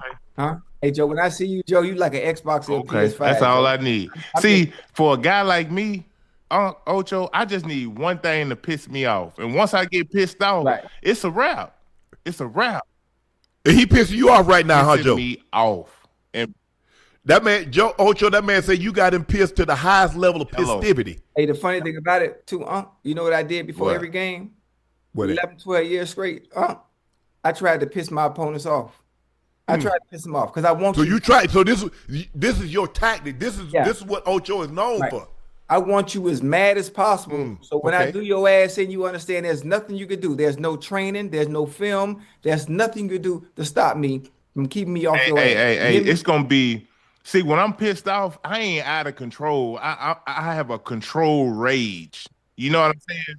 I have a very control rage where I know and understand how to keep things in the pocket and really do damage. Like I'm really not what you looking for, Ocho. I'm just gonna keep it 100. Right. Hey, what you described to me, it sounds like you playing a video game. That ain't real life. That ain't real life. Because I got a set of skills, a peculiar set of skills that over time that I've mastered. That you required over a finite period of time. And I'm about to unleash him on him. He don't even know what he's getting himself into because I laugh and I joke and I entertain. He take you for a joke. He ain't even seen the other side of me. Yeah, you ain't even seen the other side, Joe. All right. Well, I'm looking for it. I'm looking for the other side. Hey, Joe, I'm telling you what, I'm gonna flip your ass. Okay, well, I want to see it. I want to see it. I want to see it with your little tough ass. I want to see it. Yeah, I want to see it. You gonna see it? But Joe, you got to get the leg. I mean, you almost 100 pounds of pressure less on the left than the right. I'm working every day. I'm gonna get there. Don't even worry about that. I'm gonna get. He been saying, he been working on that leg for about a damn year now. I ain't trying to hear that shit no more, man. Damn, Joe. It ain't been but 10 months. It been 10 months, bro. That 2 more months is a year. Yeah, that's it. 2 more months. I'm gonna be 2 more months. I'm gonna be right. What the hell you talking about? All right. Yeah. All right. You rehab, how many days a week you rehab? 2 or 3 day. or 5? Every day he rehabbing. Every day. It's so funny. He rehabbing just to be back in rehab when I'm done with it. All right. Okay. Boy, you gonna see. Ooh, Chad, I promise you. I promise you. Boy, hey, look, if I don't put down a mean demonstration, boy, something wrong. You hear me? I promise you. But something gonna be wrong. Something wrong already. Wrong. Hey, something wrong. You think you could do something with me in any sport, let alone damn, Joe. I'm better than you at your own motherfucking job. You think so? And I'm a hooper, Joe. Huh? Ooh, wow.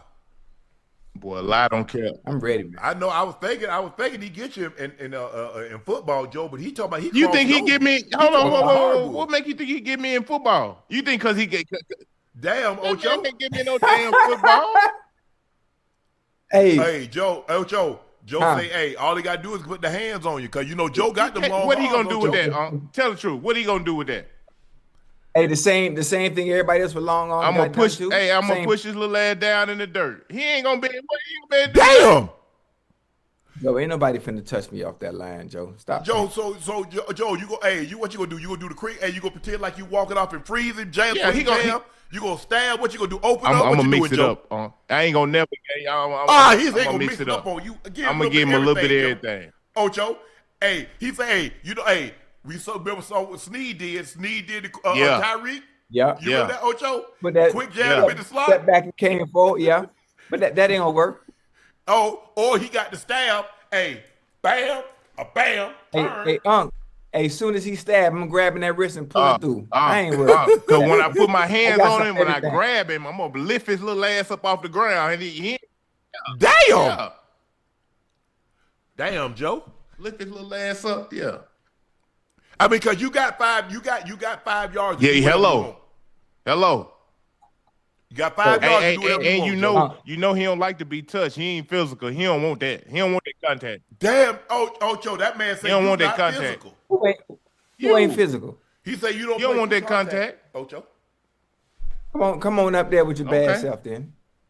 I tell you that. Matter of fact, the first rep, I'm gonna just run right through you. That ain't possible. Yeah, just to set the tone and let you know. Hold on, Ocho. You gonna run on the top of him? Run right through him. He think I'm a shake. I'm running right through him. Come on, man. Come on, keep it 100, bro. Keep it 100. Come on.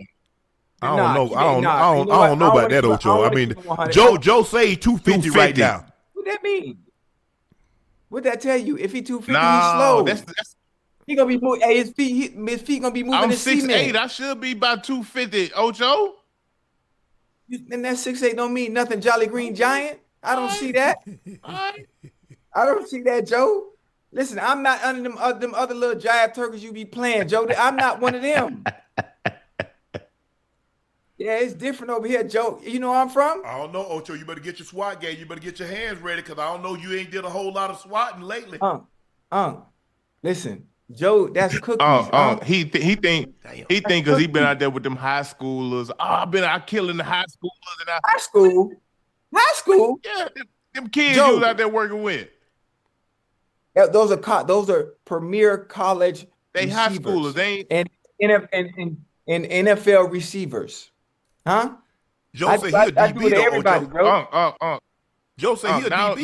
Not only my DB, but you already know he damn sure can't guard me. You know he can't guard me. Hey, Joe said he want the ball in the red zone. He said just put it up. What that man gonna do? Hey, let me tell you, hey, if Joe is a DB, it stands for definitely burnt. That's what it's gonna be. He a DB, he definitely burnt. You get out there in front of me with that bullseye. Joe said the red zone. Say he mossing you every time, man. Chat know that. Hey, he not even gonna get off the line. All I'm gonna do is I'm gonna jump jammy. He ain't even gonna get off. Oh, you gonna quick him, huh? And quick. Grab him right up in between here. Right up between here. He gonna be, he holding. Nah, I got 5 yards to do this. You got 5 yards. Chat, y'all gonna get to see it. I promise you. Y'all gonna get to see it. Trust me. Hey, you've been saying that for 10 months, Joe. I'm about to, I done stopped. No, you ain't. And then now all of a sudden, now he hurt. Okay. Here we go. Okay. Hey, he ducking smoke, huh? Oh, my knee hurt. Child, please. According to Dave McMenamin, Luka wants the Lakers to acquire an A-list center to build a championship caliber team around him as soon as possible. According to those close sources from Luka, he wants it to be a championship team yesterday. Ever since the trade, they've always told us summer of 26. We'll show you in the summer of 26. So here we are. Summer of 26 is here. Joe, an A-list center. Hold on. Is not DeAndre Ayton. Hey, Unc, excuse me, before you go, Joe, all A-list centers are on other teams because they are A-listers. Yeah. They're not even available. Now, I guess he's looking at Walker Kessler, who we don't know that situation. Jalen Duren, we don't know that situation. Are they going to make a trade where they try to get Joel Embiid? I don't know. But like Ocho said, most of the A-list, the only ones that's not under contract will be Kessler and Duren. Hey, I like what you just said too. Hey, you like Embiid? But Embiid is really not. He's not a mobile guy. Embiid is not a guy that's gonna pick and roll and get. He's not a lob threat anymore. He's a grounded center now, guys. Everybody knows that, and that's not a knock on him. He's still a phenomenal player, but he's done lost all of his a lot of his athleticism, his quickness that gave him a decided advantage at his size is not there anymore. Listen, granted, Luka say he wants a real big man or an A-list center. He already said he don't want to get rid of AR. He want AR to stay there. I mean, damn, what they supposed to do? What they want to make? But Ocho, Joe, that's a lot of times that's guys talking. Because when they do what I wanted them, they did what they wanted to do. But I want to know what they're saying behind closed doors, because the likelihood of you signing AR and signing a championship Kessler or bringing in Duren or getting on the Joel Embiid, that's not and top of your salary. That mean you don't plan on having Bron back. No Bron, no Marcus Smart, no like Rui. Damn. Like, bro, you gonna need those pieces if you talking about contending for a title, let alone hell, just playing in the Western Conference, bro. You know, I feel like the Lakers got to do what's best for the Lakers. Do they need a center? Yeah, they do. But who is that? I don't know. It's just hard for me to see Detroit letting big fella go. Yeah, it's During, hard for me seeing them Detroit. but he finna get the Supermax. How the Lakers can't do that? You think they're gonna give him the Supermax, Ocho? The the Yeah. Pistons? Yeah. I don't know. I think they're gonna. I think. But the thing I go back to. Luka can say he need a championship level center all he wants to. Right. Unless they can defend, they not winning. Luka can't score enough points. And then he and Austin Reeves are liabilities in clutch situations. So unless you got a big lead, if it's a 1 to 2 point ball game, they're going to get whatever they want. Go back and look at the Lakers and watch them in close ball games. Who did they put in the pick and roll? Go back and look at OKC. Austin Reeves was in the pick and roll. Go back and look at the regular season before he got hurt. Look who was in the pick and roll. You got to have defenders. And unless you build a team, because Luka's enough offensively, but unless you build him a team like Jalen Brunson, where you got three defenders, that mean hell, somebody got to take a pay cut. If you want that, I mean, you're gonna need Luka. I know Luka came in the camp in the season last year. He had shedded some pounds, but you're gonna need him to be able to be durable throughout the season. That's the problem. You know, hey, listen. For me, I know he's a hell of a first half player, especially that first quarter. He probably led the NBA in first quarter points. But when it comes down the stretch and closing games, man, you're gonna need that boy to be healthy. You're gonna need him to be healthy. And the thing is, he's never gonna have a body that you look at him and say, "Oh yeah, he right." That's not how the European bodies are made. Right. And maybe AK-47 is the only one off the top of my head. But when you look at Jokic and Manu and him, those guys, they're not Porzingis. They ain't cut up like that. No. The Lakers got some real decisions. They got some decisions to make. And this is where you earn your money. This is where you earn your money. Because when you got to make tough decisions, because it's not guys that you've drafted, you've got to put a team together. And basically, okay, I got one big central piece. Because I think all things being equal, the most important thing the Lakers is Luka. He's their big central piece. If it's a jigsaw, if it's 100 piece jigsaw puzzle, Luka is 50 of them. Facts. With that being said, now what are the other pieces that we build first, that we add to Luka, that makes us Spurs, Thunder, Nuggets, Minnesota? That's what you got to deal with just in the West. And that's tough, boy. Because the Spurs, OKC, they ain't going no damn well no time soon. And they're younger than you. Yeah. They got to figure it out. But we're gonna see. But I tell you what, they're gonna have to win a championship with Luka. Yeah. They got to.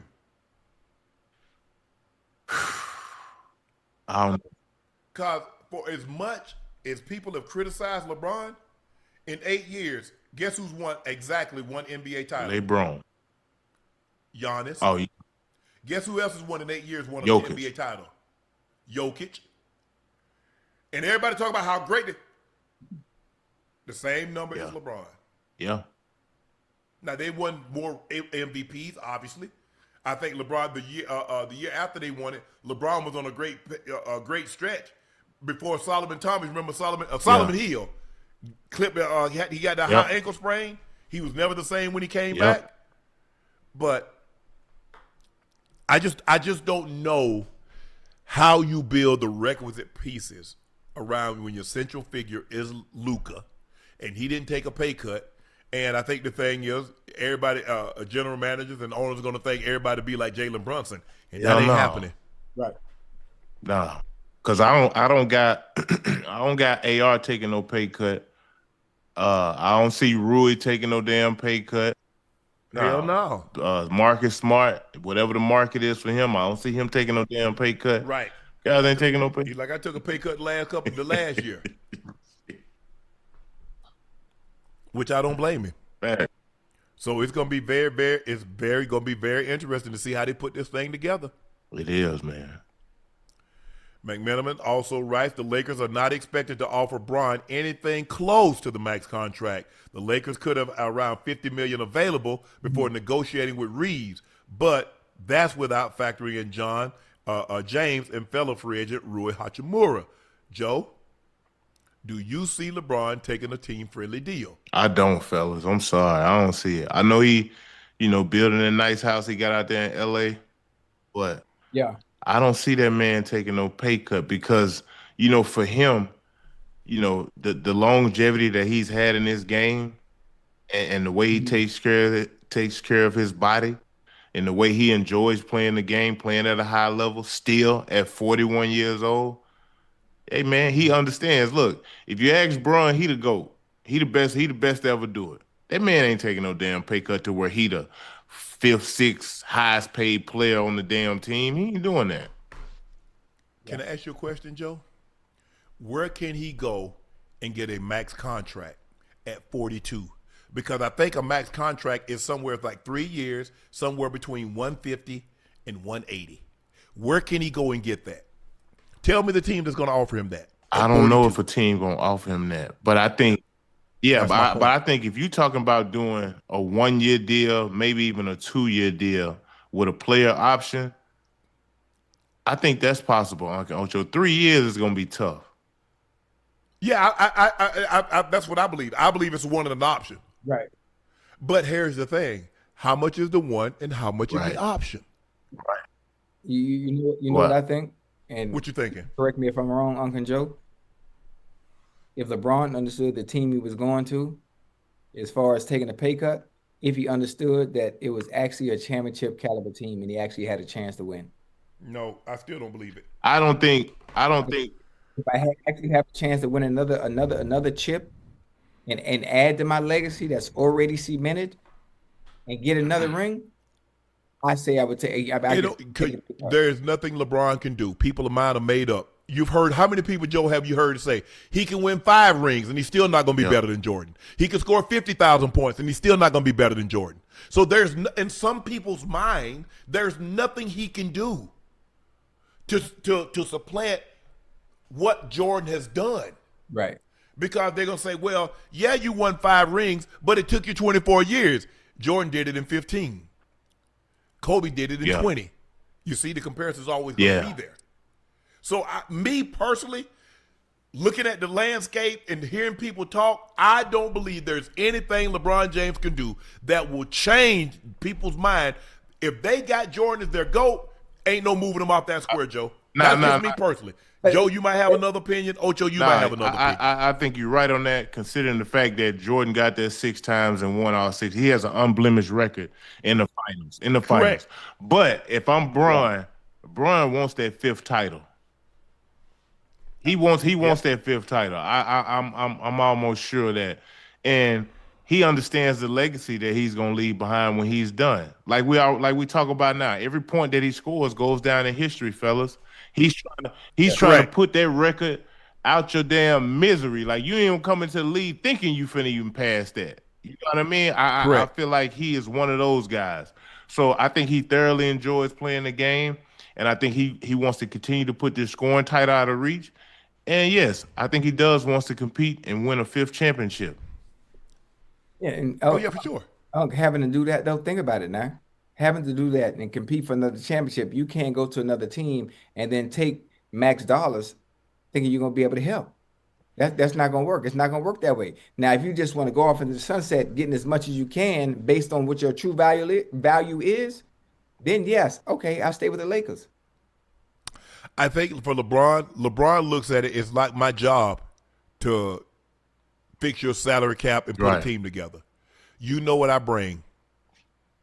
You know what I bring to the table. And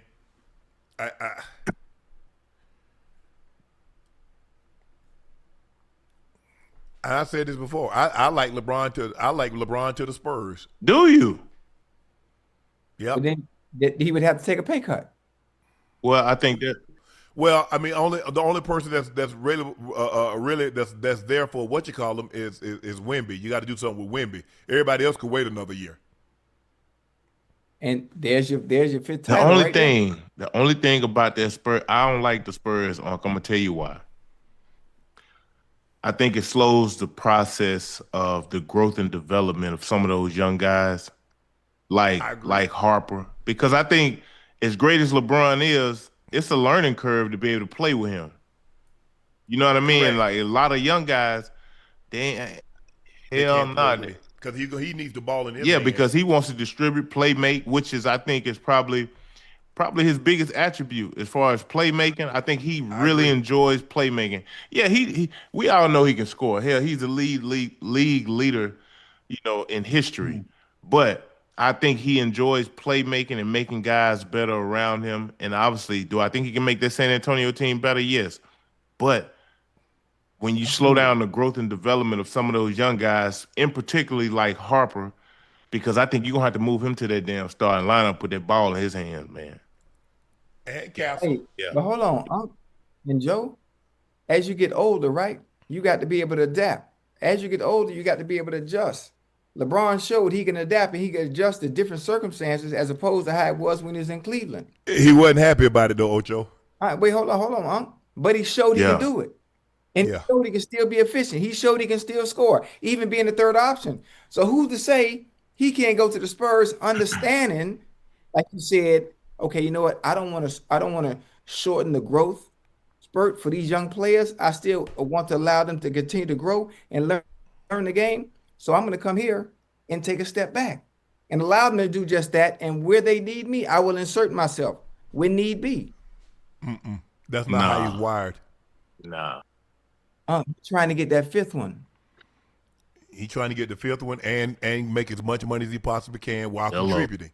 He was not, listen, he'll probably never admit this publicly. He was not happy with that third option role. He does not believe that Austin Reeves was a better player than him. He will concede Luka. I don't believe he'll ever concede Austin Reeves. And I think Austin Reeves, he loves Austin Reeves. He took time out of with Austin Reeves when Austin Reeves was a rookie and believed in him and gave him opportunities when he was on the court. But it's just hard for me to believe, knowing how a guy of that caliber is wired. Yeah, I agree with you. Now, I could be wrong. I could be dead ass wrong. But it's just hard for me to believe that. I think you're wrong. Hey, Joe. At times in life, sometimes you got to sacrifice to get what you want. Yeah, honestly. I'm willing to bet LeBron is willing to sacrifice whatever he needs to do to help the Spurs get back to the finals and this time hoist that goddamn trophy. And that means being the third option, whether I like it or not, I think he can do it. Because he's done it. He's done it his whole career. He's had to evolve over time. I'm not the same guy I used to be. But I can fit in any system. I can play in any system. But Ocho, everything has revolved around him. He's reiterated, this postseason that, I'm getting back to the number one option that I've always been. He that being that third option, man, that was foreign to him. He let that be known. He's never been a third option. He's never in life. He said, hell, even in high school and junior high, he ain't never been no third option. But it was an adjustment to him to be the second option. Remember, you remember how when he first got to Miami, how awkward it was because he was trying to be the second option. Like D-Wade, this your team. D-Wade said, "Nah, bro, you the best player. You lead. I'll figure it out." What did he show you he could do though? Even if he didn't like it. for the betterment of the team. Ocho, what did you could do? I think he's good enough to do whatever he set his mind to. Now, if you saying like, correct. Damn, if Brun set out to be like, okay, I'm gonna come here and be the third option. Yes, he could do that. I just don't think he has. I don't see him moving like that, bro. I don't. I don't. Not when he's considered himself the GOAT as well. Nah, that man ain't doing that, bro. Think about Ocho and quarterbacks when they want historically great quarterbacks to mentor or move to the backup. They retire. They retire. You could never see Peyton Manning, Tom Brady, Ben Roethlisberger, Aaron Rodgers, Brett Favre being backups, could you?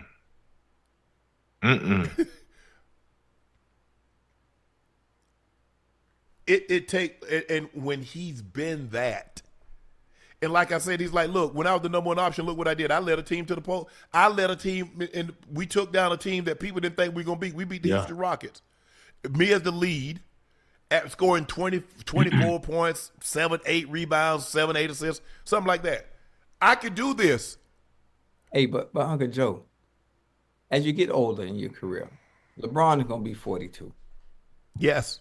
Now he's in a position going to a team where he gets to take the weight and the shoulder and the burden of having to lead. It's off him. You get that monkey off his back. He doesn't have to do that no more. He can let everybody else do the dirty work. We talked about this yesterday. Think about this, right? Messi, the way the Argentine team is constructed, right? Messi don't got to do nothing. Half the time, if a game is played 90 minutes, Messi's just walking around standing there about 70 minutes. It's moments of brilliance where Messi can dictate and facilitate and control the game. LeBron can do the same thing. He doesn't need to be the one with the ball in his hands. He can allow everyone else to put their construction hat on and do all the dirty work. We need LeBron in those moments. What can he give you in those moments? We know what he can do. I'm telling you, he can do that in San Antonio. He doesn't have to be the lead dog. For me, Joe, it's just hard for me to believe a man to spend that kind of money on his body, get to the gym 5 hours early, do all that working out to be the third option. It ain't about the third option. All the money he spent on his body, everything he done, going to the gym at 5 in the morning, look at the resume. Look at the accolades. It's for him to be the lead dog. Hey, hold on. He's been rewarded for all that you just named. He's been rewarded for it. I know. And he wants to, because Ocho, he can't, I hate saying can't, but it's hard, extremely hard when you've been the lead dog and all of a sudden they don't even let you be number 2. You're number 3.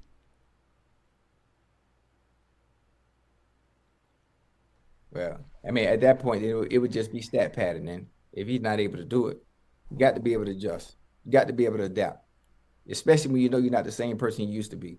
You're still trying to lead. It make no sense. The only thing on LeBron is thinks he's lost some is athleticism. He thinks he's the same player, Ocho. He knows he can't like play 38, 39, 40 minutes like he once could, Joe, in his 20s. But if you told LeBron, said, okay, you're the number one option on a team, say like Sacramento, LeBron James believes he can give you 27, 8, and 8. For me, he's playing from shoulders up as opposed to these young dudes playing waist down. That's a good one. He ain't, good one, Joe. He ain't out here trying to outrun nobody. He gonna outthink you, Ocho. Like he understands he's so many years ahead of a lot of these young cats who in the NBA. He understands that he's defining the odds of being a 40-some-year-old, 42, 41-year-old NBA player playing at his highest level. We've never seen him before, bro. I think he enjoys that. I think he enjoys defeating the odds, bro, being the only player to ever play 41, 42 and still be able to put up the numbers that he's putting up. I think he really enjoys this moment. Yeah, I think it's selfish. You think it's selfish? It could be. Yeah, it could be a little selfishness, but yeah. I think it's selfish to understand that you're not the same understand you can't do it or muster it up like you did before when you were in your younger days when you was at Cleveland, when you was at the Heat. You're a different player now, even if you are thinking from the shoulders up. It's a mind game now at this point where you're thinking a little bit more intelligently. So as intelligent as he is, why would you not understand what your role is at this point in your career? Ocho, how many greats aren't selfish? That's how you became great. Didn't you say you had to step on somebody to become a billionaire? To become historically great, how selfish must you be? Selfish. A lot of times selfishness, what does it cost you if you married? Your relationship. Look at the great coaches. And what happened? Yeah. Remember, you got to be a little selfish you got to be a little selfish. You do, bro. No, you got to be a lot selfish. It ain't no little. I got you. Hey, listen, I'm just throwing my 2 cents in it, man. We hear you. Another year, another Browns quarterback competition. According to Jeremy Fowler, Shedeur Sanders has bridged the gap between him and DeShawn Watson. DeShawn went to the spring as a clear-cut favorite, and then Shedeur has bridged the gap. According to The Athletic, Watson lacked consistency during OTAs. Watson seemed healthy and occasionally threw downfield and with confidence, but he lacked consistency and threw too often into traffic. Ocho? Yes, sir. What you thinking? I ain't really thinking nothing. His job to lose? No, yeah, I told you that, and that's exactly how it's going to be. For those that in the chat that love football, whether you're a Cleveland Browns fan or not, DeShawn Watson is the starting quarterback for the Cleveland Browns. The job that DeShawn Watson is going to get, Unc and Joe, it is his job to lose. He has 6 weeks. I guarantee you, listen to me now. I'm calling it right now, Unc and Joe. He has 6 weeks to make sure that team is playing above or better than whatever the expectations may be for that team and that quarterback. If he's not, Shedeur Sanders will fall in line as the backup and be the starter for the remainder of the season. I don't think it's gonna take 6 weeks. I think because he's been off for so long, and that football is a timing rhythm thing, especially at the quarterback position. And if you can't be consistent in this league, fellas, y'all know, y'all played it. Bro, they only going to deal with so much. Now, they're going to give him an opportunity, Unc and Ocho. But, yeah. They're going to get, but I don't think it's going to take 6 weeks before Shedeur get in there. That's just me. If they doing bad, I think most of the time, Unc, I could be wrong. You'd be better suited to answer that when it comes to a quarterback and you got somebody over your shoulder. If you're not playing well, I thought maybe it would be the 6-week mark because you don't want to lose too much of the season where you still have a chance to compete. At least play for something. Well, the question is, when is their bye week? How soon is their bye week? Right. How bad? I mean, is the offense stagnant? Yeah. You know what I'm saying, Ocho? I mean, you're like 3 and out, pick, fumble. Now we maybe have 3-4 weeks of that, and then we got to make a switch. That's what I'm saying. It's just hard to be off the length of time. It's because we got to go back to like DeShawn hadn't been that guy since his last. Because remember, last year in Houston. Excuse me, his last year in Houston, Ocho, he led the league in passing. Yeah, he went crazy. And then all that information comes out. He didn't play another snap, even though he was still on the roster. Mm-hmm. He goes to Cleveland. He misses the first 11 games. The next year he gets hurt with a shoulder. The next year he tears his Achilles. Yeah. So when you look at it, in the last 4 to 5 years, he's played one season. If you add the games up, I believe in its totality. Yeah. It's hard, man. It is hard. Imagine any other sport in a 5-year period, you play the equivalent of one season. If it's basketball, it's 82 games. So basically, you play 16 games a season. Baseball is 162. So imagine you playing, 32 games, 34 games a season. It's just hard. Yeah. Listen, I wish him the best. I wish him the best. It's all going to come down to, forget DeShawn Watson. It's going to come down to how well are the people surrounding me going to be? How well are my receivers going to always be where I expect them to be? Are they going to be able to get open? Can they block? Can they run? Hey, the quarterback job is a lot easier, Joe, when you can rely on everything that's surrounding you. Your supporting cast makes things easy. But when you look at it, hell, they got at all the skill positions, Unc and Ocho. I mean, they got some hell of a players, man. Yeah, they got some. They added some.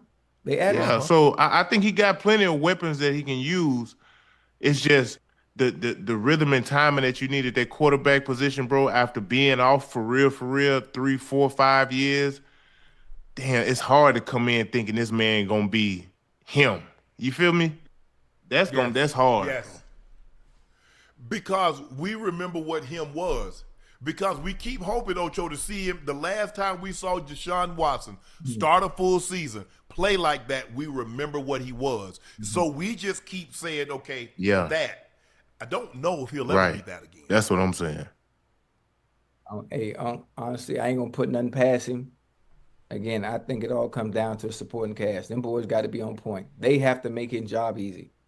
And how do you make DeShawn Watson's job easy? Being accountable. Being able to rely on you. Making plays. Being consistent. Always winning your individual battles. So he always has an outlet. They don't have that caliber receiver, Ocho.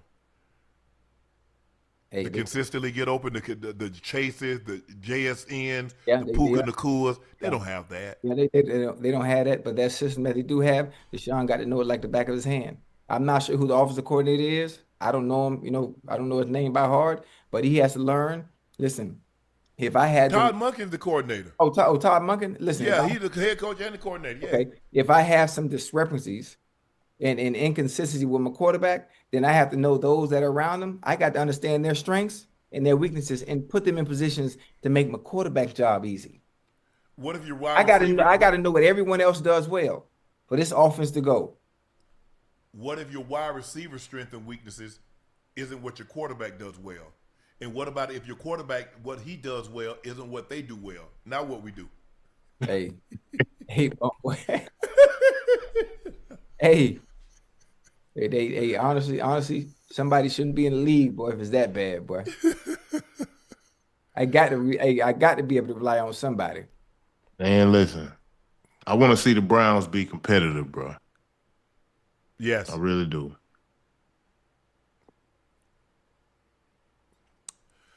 United States manager Mauricio, how you say his last name? Pochettino? Says star tagger Christian Pulisic is doing much better in terms of an injury to his left calf, but will be assessed by the medical staff later in the day to determine his availability to play against Australia. Ocho, the game is on early. Do you see him playing tomorrow? And I would hope so. I done flew 6 hours down here to Seattle to watch USA play Australia. I'm hoping he play, but that's our boy. That's our wonder kid. What we talking about? Hey, he better take a Toradol. Yeah. I need Balagoon. Huh? Hey, Balagoon, boy. Hey, he nice, boy. He is nice. He's the real deal. But obviously, you need Pulisic out there because he opens it up for everybody else based on what he's able to do coming off the wing. The midfield, dog. We played so well, Unc and Joe. We played so well when we played Paraguay last week. I didn't even know who the hell I was watching. I'm gonna be honest with you. Our U.S. men's team, Joe, has never looked like that. Hold on. You act like Paraguay. They supposed to be like that? Nah, Paraguay ain't like that. But even though Paraguay is not like that, I still never seen us play like that. Anytime we did play against inferior opponents, we play down to the competition. We struggle. Yeah. Yes. I ain't never seen them like that. So I say, listen, I'm not missing the next game. If they gonna look like that, like they looked on the ball in all three phases of the game, offensively, defensively, I'm coming to see that. Now I flew 6 hours. Pulisic better play. And now it's time for our final segment of the evening. It's time for Q&A.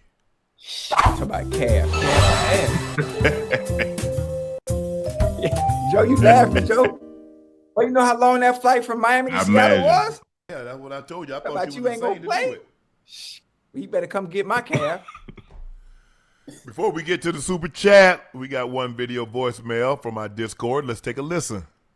Unc, Ocho, and still King Iso. Hello. Check me out. So y'all left a response on my comment on y'all's post the other day and told me to tell my fine ass mama that y'all said hello. Well, she said hello. Also, I got a little situation going on. I've been with this girl for about 7 years, and I wound up having a baby on her with another girl.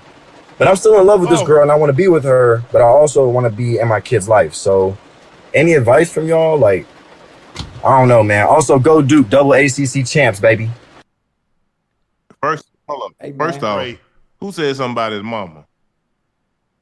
I don't know who that was. I don't know. Who said somebody mama? Who his mama is? He said his fine ass mama. I don't know. I know I ain't said I ain't disrespectful like that. Huh?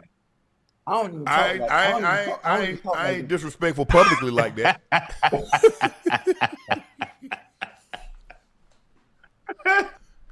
I know his mom wasn't the one that took that picture with her son in the high school, and she was like that with the white pants on. That wasn't his mom. I don't know. I didn't see. I didn't see. But on another note, if you had a baby on that girl, man, you might well let her go, bro.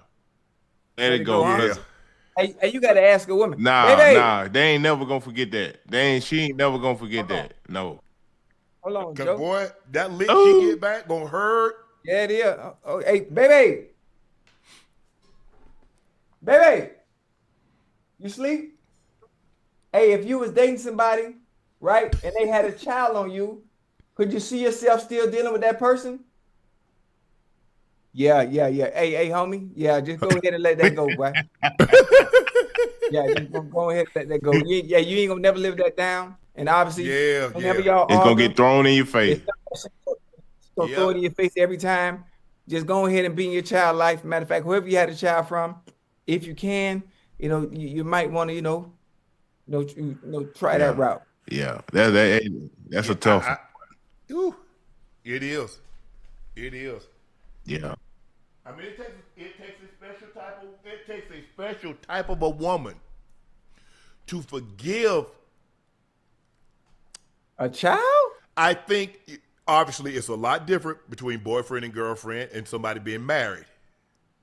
But still, he said they've been together for 7 years. And you know what 7 years is, huh? You know what black folk call it, huh? The 7-year itch. Yeah. Yeah, that's 7-year itch, Joe. That's listen. If you can get past 7 years, but hell, you might well get married at that point. Yeah, you got to move on, bro. Yeah. I think, bro. She might forgive you, but she'll never forget it. Never forget. You can live that one down too. And you know what? She has a green light to do whatever she wants for the rest of her life. Hey, and that's what I told you before. Her lick back. Cause the question is, here's the thing. Your lady, y'all been together 7 years, and she had a baby out on you. Would you stay with her? Stay. Hey, that's a good one. I like the way you flip that thing like a pancake, boy. That's a good one, huh? No matter how thick or how flat it is, pancake got two sides. Yeah. Hello. Imagine somebody else all in your girl, huh? Ooh, wait, come on, Ocho. Come on, man. See, he ain't have to do that, Joe. No, I'm just saying. I want him to visualize it so he get a better understanding on how he your girl. Huh?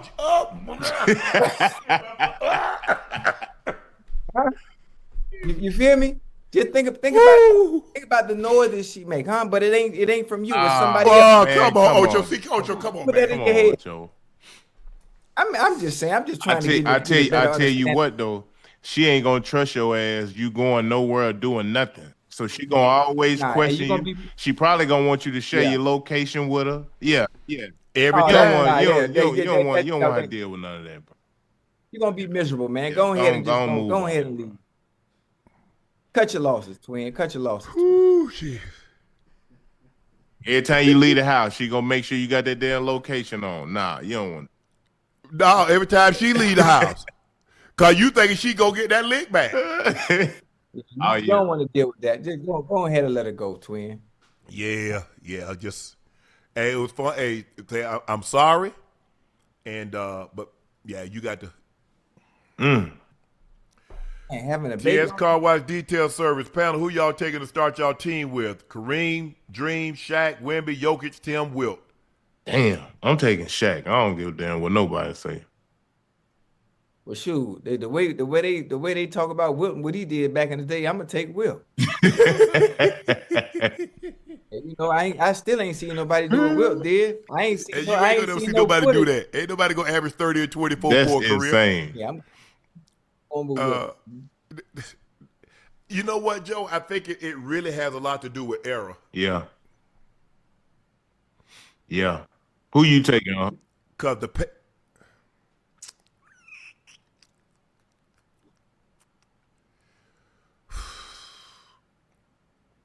Because listen, everybody talking. Probably Dream. What? I can see Dream. Dream ain't no bad pick here. Dream bad.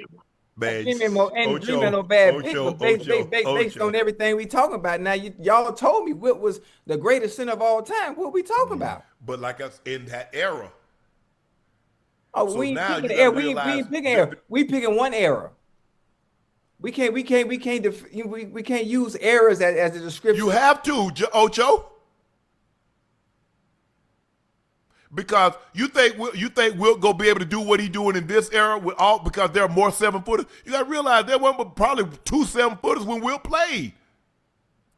All right, well I ain't taking Wilt no more then.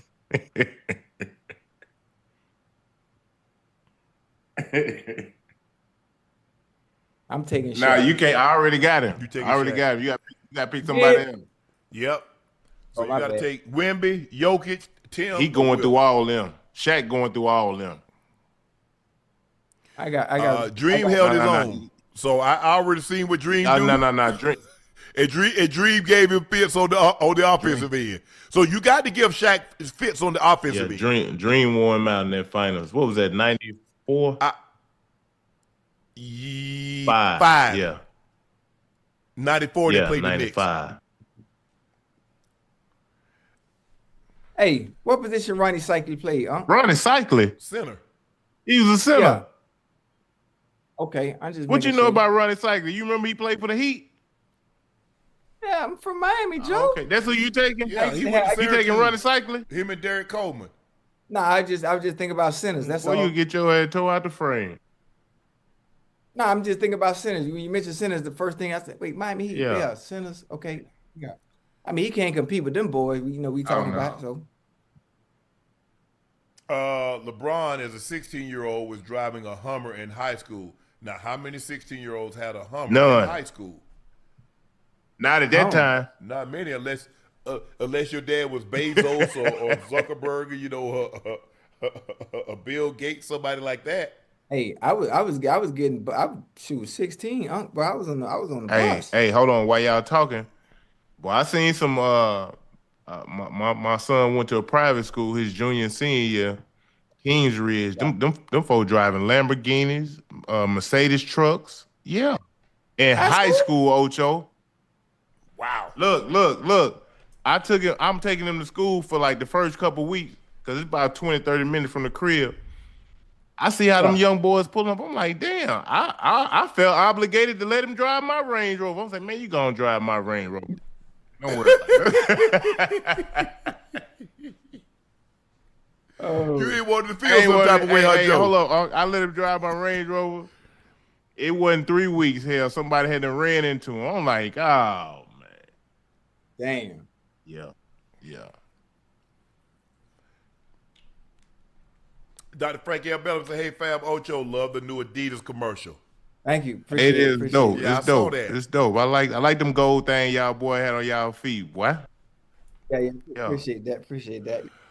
What's up, Nightcap? Big Three. Y'all in y'all prime and y'all going out to a spot together. Who getting the most numbers? Who getting the coldest lately in the spot? Who in the hell? Who was hell when they was well? Hey. I'm gonna say this. In my younger days, me and the homies, we used to have little bets like that. Who get the most numbers by the end of the night? Who had the most numbers? I'm talking about worthy though. That's worthy talking to. Like we used to have little competitions like that, bro. Yeah. Yeah, well, hey, I'm kind of cautious because everybody here, depending on when you go in the room, you gotta weigh your options now. Everybody is an expense. Yeah. Some expense in there is high, and some is low. I want my experience right and in the middle. And don't let us have the same taste in women. Oh, yo, that's the majority. I mean, we do. If you, that's why everybody keeps saying, man, why everybody, what all NBA and NFL players, because they got the same taste, and those are the women that be at the place that we frequent.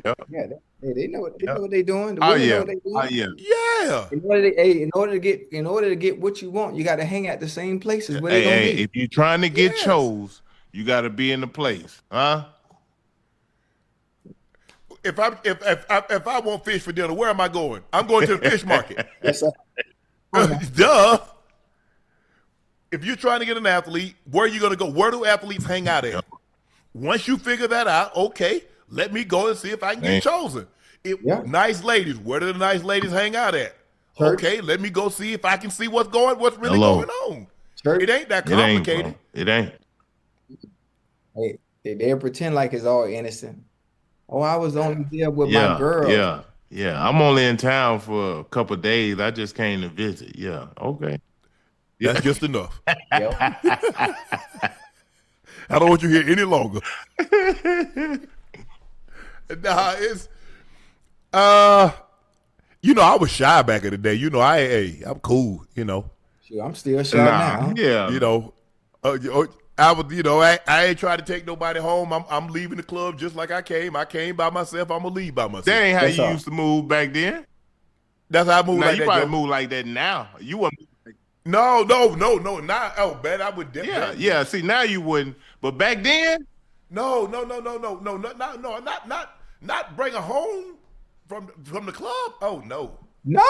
No.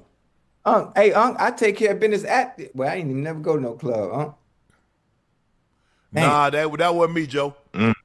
So when you see her, Maybe a day or two. It all depends on when I meet her. Okay. So let's say you met her on a Monday. I ain't gonna meet on the Monday. I didn't go out on a Monday. I mean, maybe a Tuesday night or a Friday night. And so I was like, it'll be about a week or two. Hey, a week. I ain't pressed. A week or two. Hey, the same thing I'm saying. The same. Whatever she'll do on a Tuesday night, trust me, she'll do on a Saturday night too. Now, yeah. If she want to do it that night, she'll wait 2 weeks. Ocho. That's how. See, that's how you have them falling in love, though. You have them falling in love like that. Hey, Joe. Oh, he's such a gentleman. Yeah. Slow walker. Slow walker. I saw it. Hey, Joe. I be slow walker. Hey, Joe. I ain't trying to hear that, man. Hey, we meet on Monday. I'm trying to test drive the car Tuesday now. Come on, Ocho. Hey, come on, man. What we doing? Man, we grown, man. I'm trying to test drive. I want to see if I want to lease you or if I want to buy. Okay. I like that, Ocho. I like that. Talk about Joe. I ain't got time to be playing no game. I'm gonna keep it stacked with you. I ain't never toast drove a car. I already know what I want. Huh? Okay. I already know what I want. You gonna buy the car before you test drive it? Hey, I know the kind of car I'm looking for. Look like it. I just need to know. Hey, I just need to know. Oh, Joe, I just need to know it got low miles on it. I know somebody done driven it. Yeah. I just want. Hey, because the last thing I want to do is buy a rental. Hello. Right. Because people don't give a damn about a rental. Woo, they going over speed breakers. They slamming on brakes. They driving 150 miles an hour. Yeah. Hey, they gonna tear a rental up. That's why don't never buy a car from a rental car. But the funny thing about it is, Uncle Joe, it's easy to tell who to rental and who's not. It's easy to be able to tell who's for fun and who's to keep around. It's easy. I mean, based on our experience and based on where we are, it's easy to know. Man, this Ocho, man, this Joker here, man. What happened? Hey, young. Don't you want to wait? Don't you like wait? Don't you like to wait like 2 weeks, a month, 2 months? A month? You think I'm gonna wait a month to see what that's like? Man, it depends on the mood I'm in. Joe, ain't no mood, man. It depends on the mood I'm in. It depends. I'm trying to rearrange your furniture. Talk about some weight. I told you. Hey, Unc have him blowing his phone up after he see. After he lay his pipe down in that rent house, and he wondered why they steady calling him. Yeah, he already know he got a. Right. Hey, Unc, take him on by 37 days before he do it. Try. That's how they fall in love. That's how. Yeah. Oh, girl, they all in the group chat. Girl, he's such a gentleman. He ain't even try nothing. What? Yeah. Hey. He took me out to eat, dropped me off at home, didn't try to come in or nothing. Yeah. Yep. I ain't trying to be a nigga. That's me. I meet you on Monday. You gonna touch every wall in the house on Tuesday. I ain't trying to. Come on, Ocho. Every wall. Hey, my head up on top of the ceiling fan, huh? What we talking about? That time. Y'all around here the playing. booty bandit. Yeah, Ocho, don't turn it on high though. He don't want to dry out. Yeah. Come on, man. Come on, Ocho, man. Man, see, hey, chat. See, I keep telling y'all. It's Ocho, Joe. Whoa. No. Hey, this. I'm not number one. I'm just not about wasting no time. What we wasting time for? You want to get to know her. At this point, like, get to know. You want to get to know about her. Get to know what, Joe? Because there's nothing I'm gonna find out about her. Getting to know her, that's gonna change me, Wanda. So they ain't gonna change. So why have to go so soon when you can wait like a week? Because she gonna do the same thing. Hey, Joe, if she gonna do the same thing, what the hell we waiting for? When I go to Dunkin' Donuts, I want my donut. I don't care nothing about what's filling in the middle. When you get to know people, that's all the filling in the middle. I don't care nothing about that. I want the goddamn donut. Okay, I got you. You see what I'm saying? Joe to say in chat. Y'all see how Joe How is? Joe will? Yo, I'm telling y'all sleep on Joe. Y'all let Joe let that shy. Hey, he the cool brother. Hey. Nah. Okay. I see y'all game. I see what's going on. I'm like a flux in between both of y'all. I ain't like Ocho. I ain't trying that one night, all that. I'm patient. You like my game. Poison patient. I'm patient. I ain't in no rush to do nothing. That's Joe. But see, you got to realize, Joe, I wasn't a starter either. I sat the bench. hey, I got the patience of Joe. There you go. Hey, you know what I understand? See, this is the problem with y'all, right? Is you think about waiting around and trying to see and doing things the right way and getting to know. You ever had expectations and you visualize something being good and then you do all this waiting and you be like, this what the hell I waited for? Yes. It was trash. I'm trying to eliminate all that. Because if I meet you on Monday, hold on, listen to me. If I meet you on Monday, not trash though. It didn't meet the expectations. No, I done had no trash, huh? Golly, trash. I meet you on Monday. Let's get this shit out of the way Tuesday, so I know you're gonna be here for the long haul. Cause my Tuesdays, get turned into 7 years quick. You hear me? Hey, Joe, you laughing? A one night stand get turned into 6-7 years quick. I ain't got time to play. I know if I'm gonna be here or not. You can make me wait 6 months, you can make me wait one day. I'm gonna be here whether I want to, based on that one night. All that playing around, trying to be cute, and I don't do that. Well, you know what? Go ahead, you for the next nigga. Man, Ocho, I don't know what she had, man. Ocho said she was trash, Joe. I don't know if I mean, it was not up to par, but it ain't trash. Hey, if you're not up to par, it's trash. Damn. Hey, all this waiting around, man. Listen, dude gonna be there. If he gonna be there regardless. If you want to be there, it don't matter whether you wait, do it a day. I'm a firm believer in that, Ocho. Yeah. If I like you, I like you. If I don't, you can't do enough. But damn, Uncle Ocho, I don't want nothing too easy now. Like if it's too easy, I'm cool. I'm sorry. I'm cool. Hey, Joe. Yeah, how you, Joe? It might be a situation where you the only one that she made wait. You ain't thought about that, though, did you? You ain't thought about that. Oh, Joe, I'm just saying. Hey, that's the game they play, man. Hey, hold on, Unc and Joe. They know who to play with like that. Yeah. You hear me? Because some opportunities you not going to get as often, depending on who the individual is trying to holler at you. They play that waiting game. Some dude, well, you know what? You ain't really who I want, so I know I can play with you like that. Yes. There's some dude, man. It's some dude. Oh man, you wait, who? Man, girl, bye. Next. Got time for that? Damn. I don't know why y'all keep trying to put me at number one. With Father Day around the corner, no matter what, if was high school, college, or the pros, what game do you wish your dad was at? Ooh, I like that one. Miami Beach High School versus Hialeah Miami Lakes. The quarterback, Rohan Davey, was the quarterback at that time for Hialeah Miami Lakes. It was my first playoff game as a high schooler. The one game my grandfather didn't attend. Obviously he had gotten killed earlier that day when I was preparing to go to the game, and that's the one game I wish he had been to. He was always on the sideline, Joe. One time he wasn't there.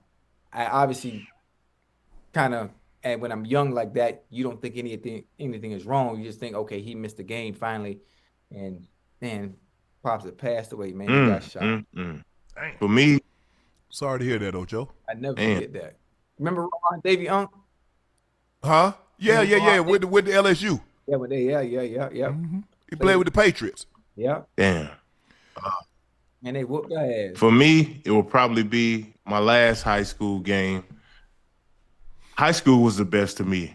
Okay, Ocho. I had fun in college, don't get me wrong, met some cool cats. The pros obviously was great. But high school was so organic, bro, because it was guys who I really grew up with and played ball with. But my last high school game was a championship game against North Little Rock, who was our rival. We were 1, they were 2. It couldn't get no better than that. And when I'm talking about, boy, we stumped a mud hole in them folks.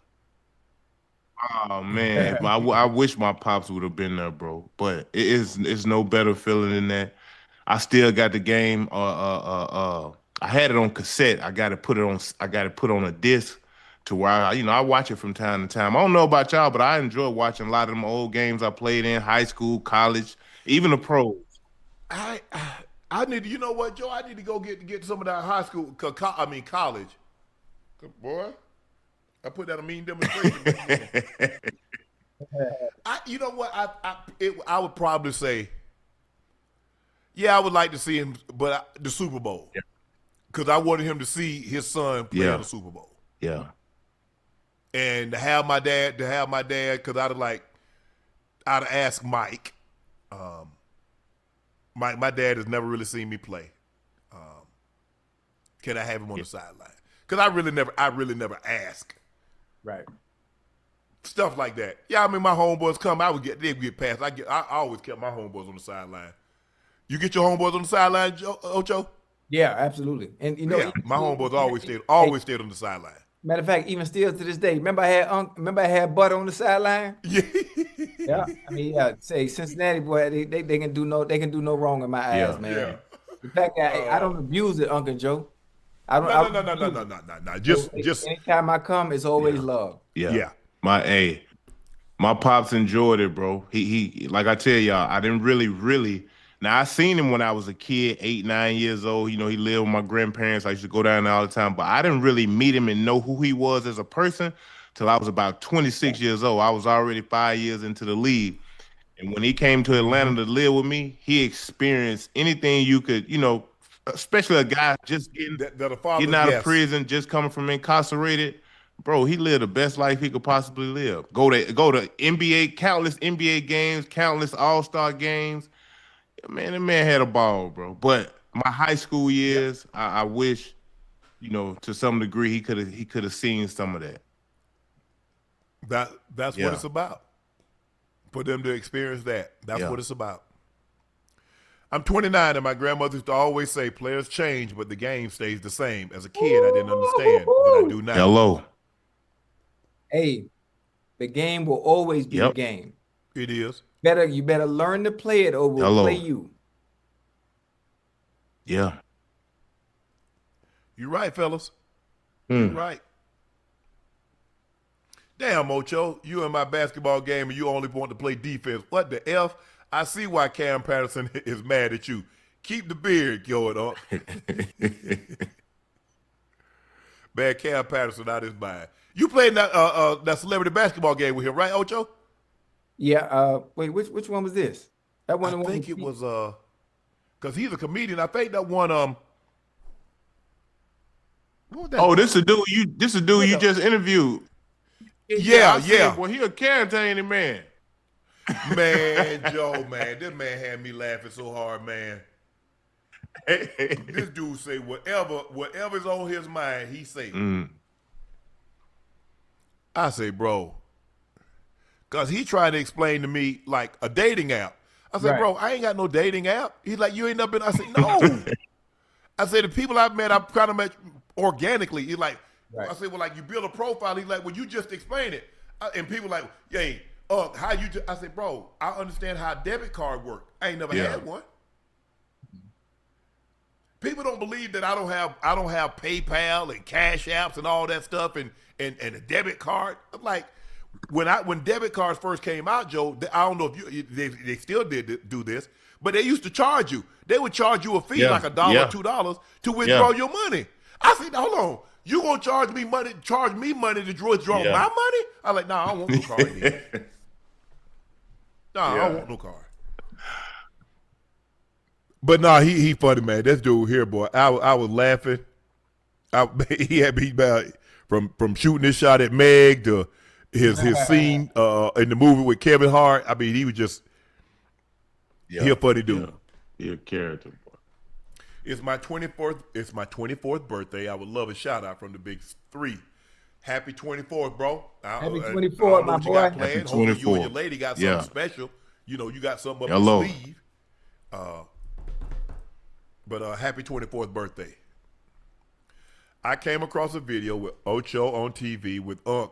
Can Ash play the clip when Ocho took his phone from Unc and said, how you going to tell me I ain't Hall of Fame worthy? Give me my phone, child, please. Oh, I remember that. Hey, remember Unc, I was on there with you and Skip? Yeah. Yeah. Hey, that was fun.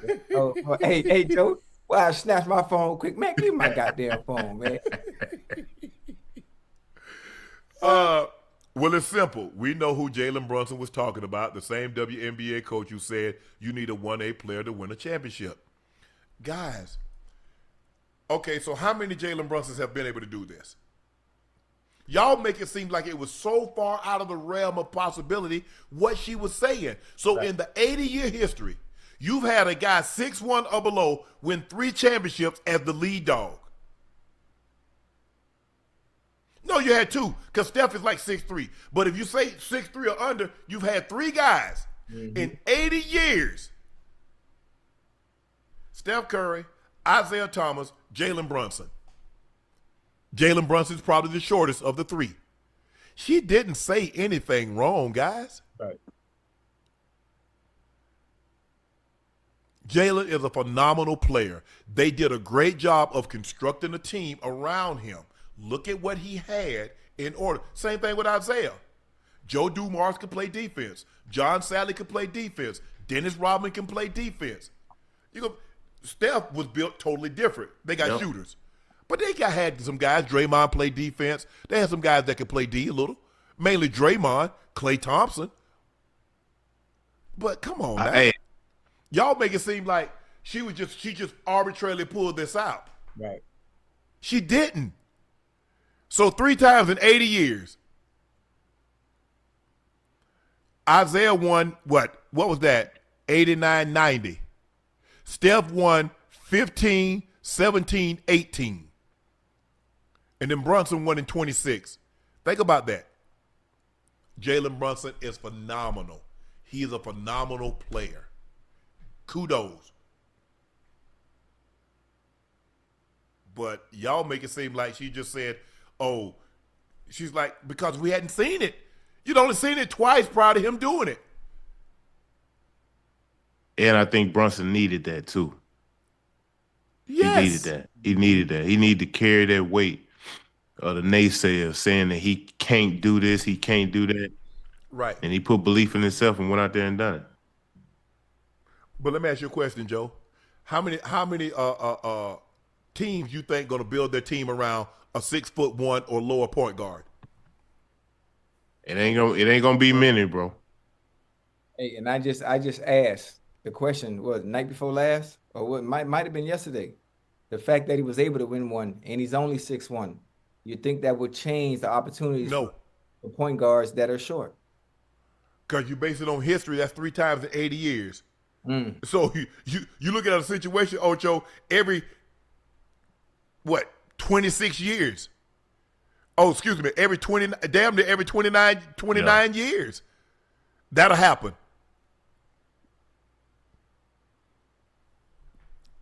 Kudos to him, though. You think the Knicks fans going crazy winning a championship? Imagine if the Cowboys win the Super Bowl. Well, we ain't got to worry about whoa. God you damn, can't Joe. act like that now. We ain't even started. But if the Cowboys win, you best believe it's gonna be a parade here on Nightcap. Damn it, you can believe that. Cause we ain't finna do that, Joe. We ain't finna do that. We ain't finna have you it ain't gonna be nothing y'all can do. We win it. Ain't gonna be nothing you Ocho can do. What y'all gonna cancel the show? Don't worry about it. I'm call counting on Myles Garrett. I'm counting on the Seahawks. I'm just counting on a bunch of teams. The Bears, the Packers. I got faith in those teams. It's gonna make it even sweeter. Ooh, I can't wait. Oh, I'm counting on the Eagles. I'm counting on that. The Commanders. Please. Giants. Please. We had people on the buildings, like, et cetera, for the Cavs parade. Y'all better go look at the 2006 eruption. 1.2 million people. They had to delay the parade to barricade the streets. All love, guys. You ain't lying. I was there. It was crazy. I can just imagine what it was like because the Cavaliers had never won a championship in basketball. At least the Knicks can say, well, it's been 53 years, but that's not ever. Right. Man, it was crazy. It was crazy. I don't even know how you put a tally on what the Knicks had. But congratulations to the Knicks, man. You guys played your ass off. Jalen Brunson, you were incredible. And whatever comes along with you being a champion, whatever comes along with the Knicks being champions of their players, it is well earned. You guys earned everything that you have coming your way. Thank you guys for joining us for another episode of Nightcap. Y'all know who I am. I'm your favorite Unc. There's my partner and co-host. He's in Seattle getting ready to watch the U.S. take on Australia in the World Cup tomorrow. Good luck, United States men's national team. Go USA. That's the Liberty City legend, the Bingo Ring of Fame honoree. That is Chad Ochocinco Johnson. And the third member of the Big Three, he's a 7-time NBA All-Star from the Atlanta Hawks, University of Arkansas alum. That is Iso Joe Johnson. Please make sure you hit that subscribe button. Please make sure you hit the like button and go subscribe to the Nightcap podcast feed wherever you get your podcast from. Thank you guys for your support and your continued support. Because of you, Nightcap has been the success that it's become. Thank you again. Those looking to purchase a bottle of my Shea by Laportier, head over to LaportierCognac.com to purchase you a bottle if it's currently unavailable in a state or city near you. It is a premium VSOP cognac, the best tasting, smoothest VSOP cognac on the market. But don't take my word for it. Try it and compare it against other cognacs, and you'll see for yourself we have the best cognac on the market. Please drink responsibly and stay safe. Tomorrow we have an early show. We are live. We're going immediately after the United States men's national team take on Australia. So tomorrow's show, okay, we're live at 5 p.m., which will be 8 p.m. Eastern time? So we're 5 p.m. Pacific, 8 p.m. Eastern. Okay, all right. I'll leave the game a little early. Yeah. So thank you guys. Thank you guys for watching, tuning in tonight. We'll see you tomorrow, hopefully after a U.S. victory. Yeah. I'm Up. He's Ocho. He's Iso. We're out.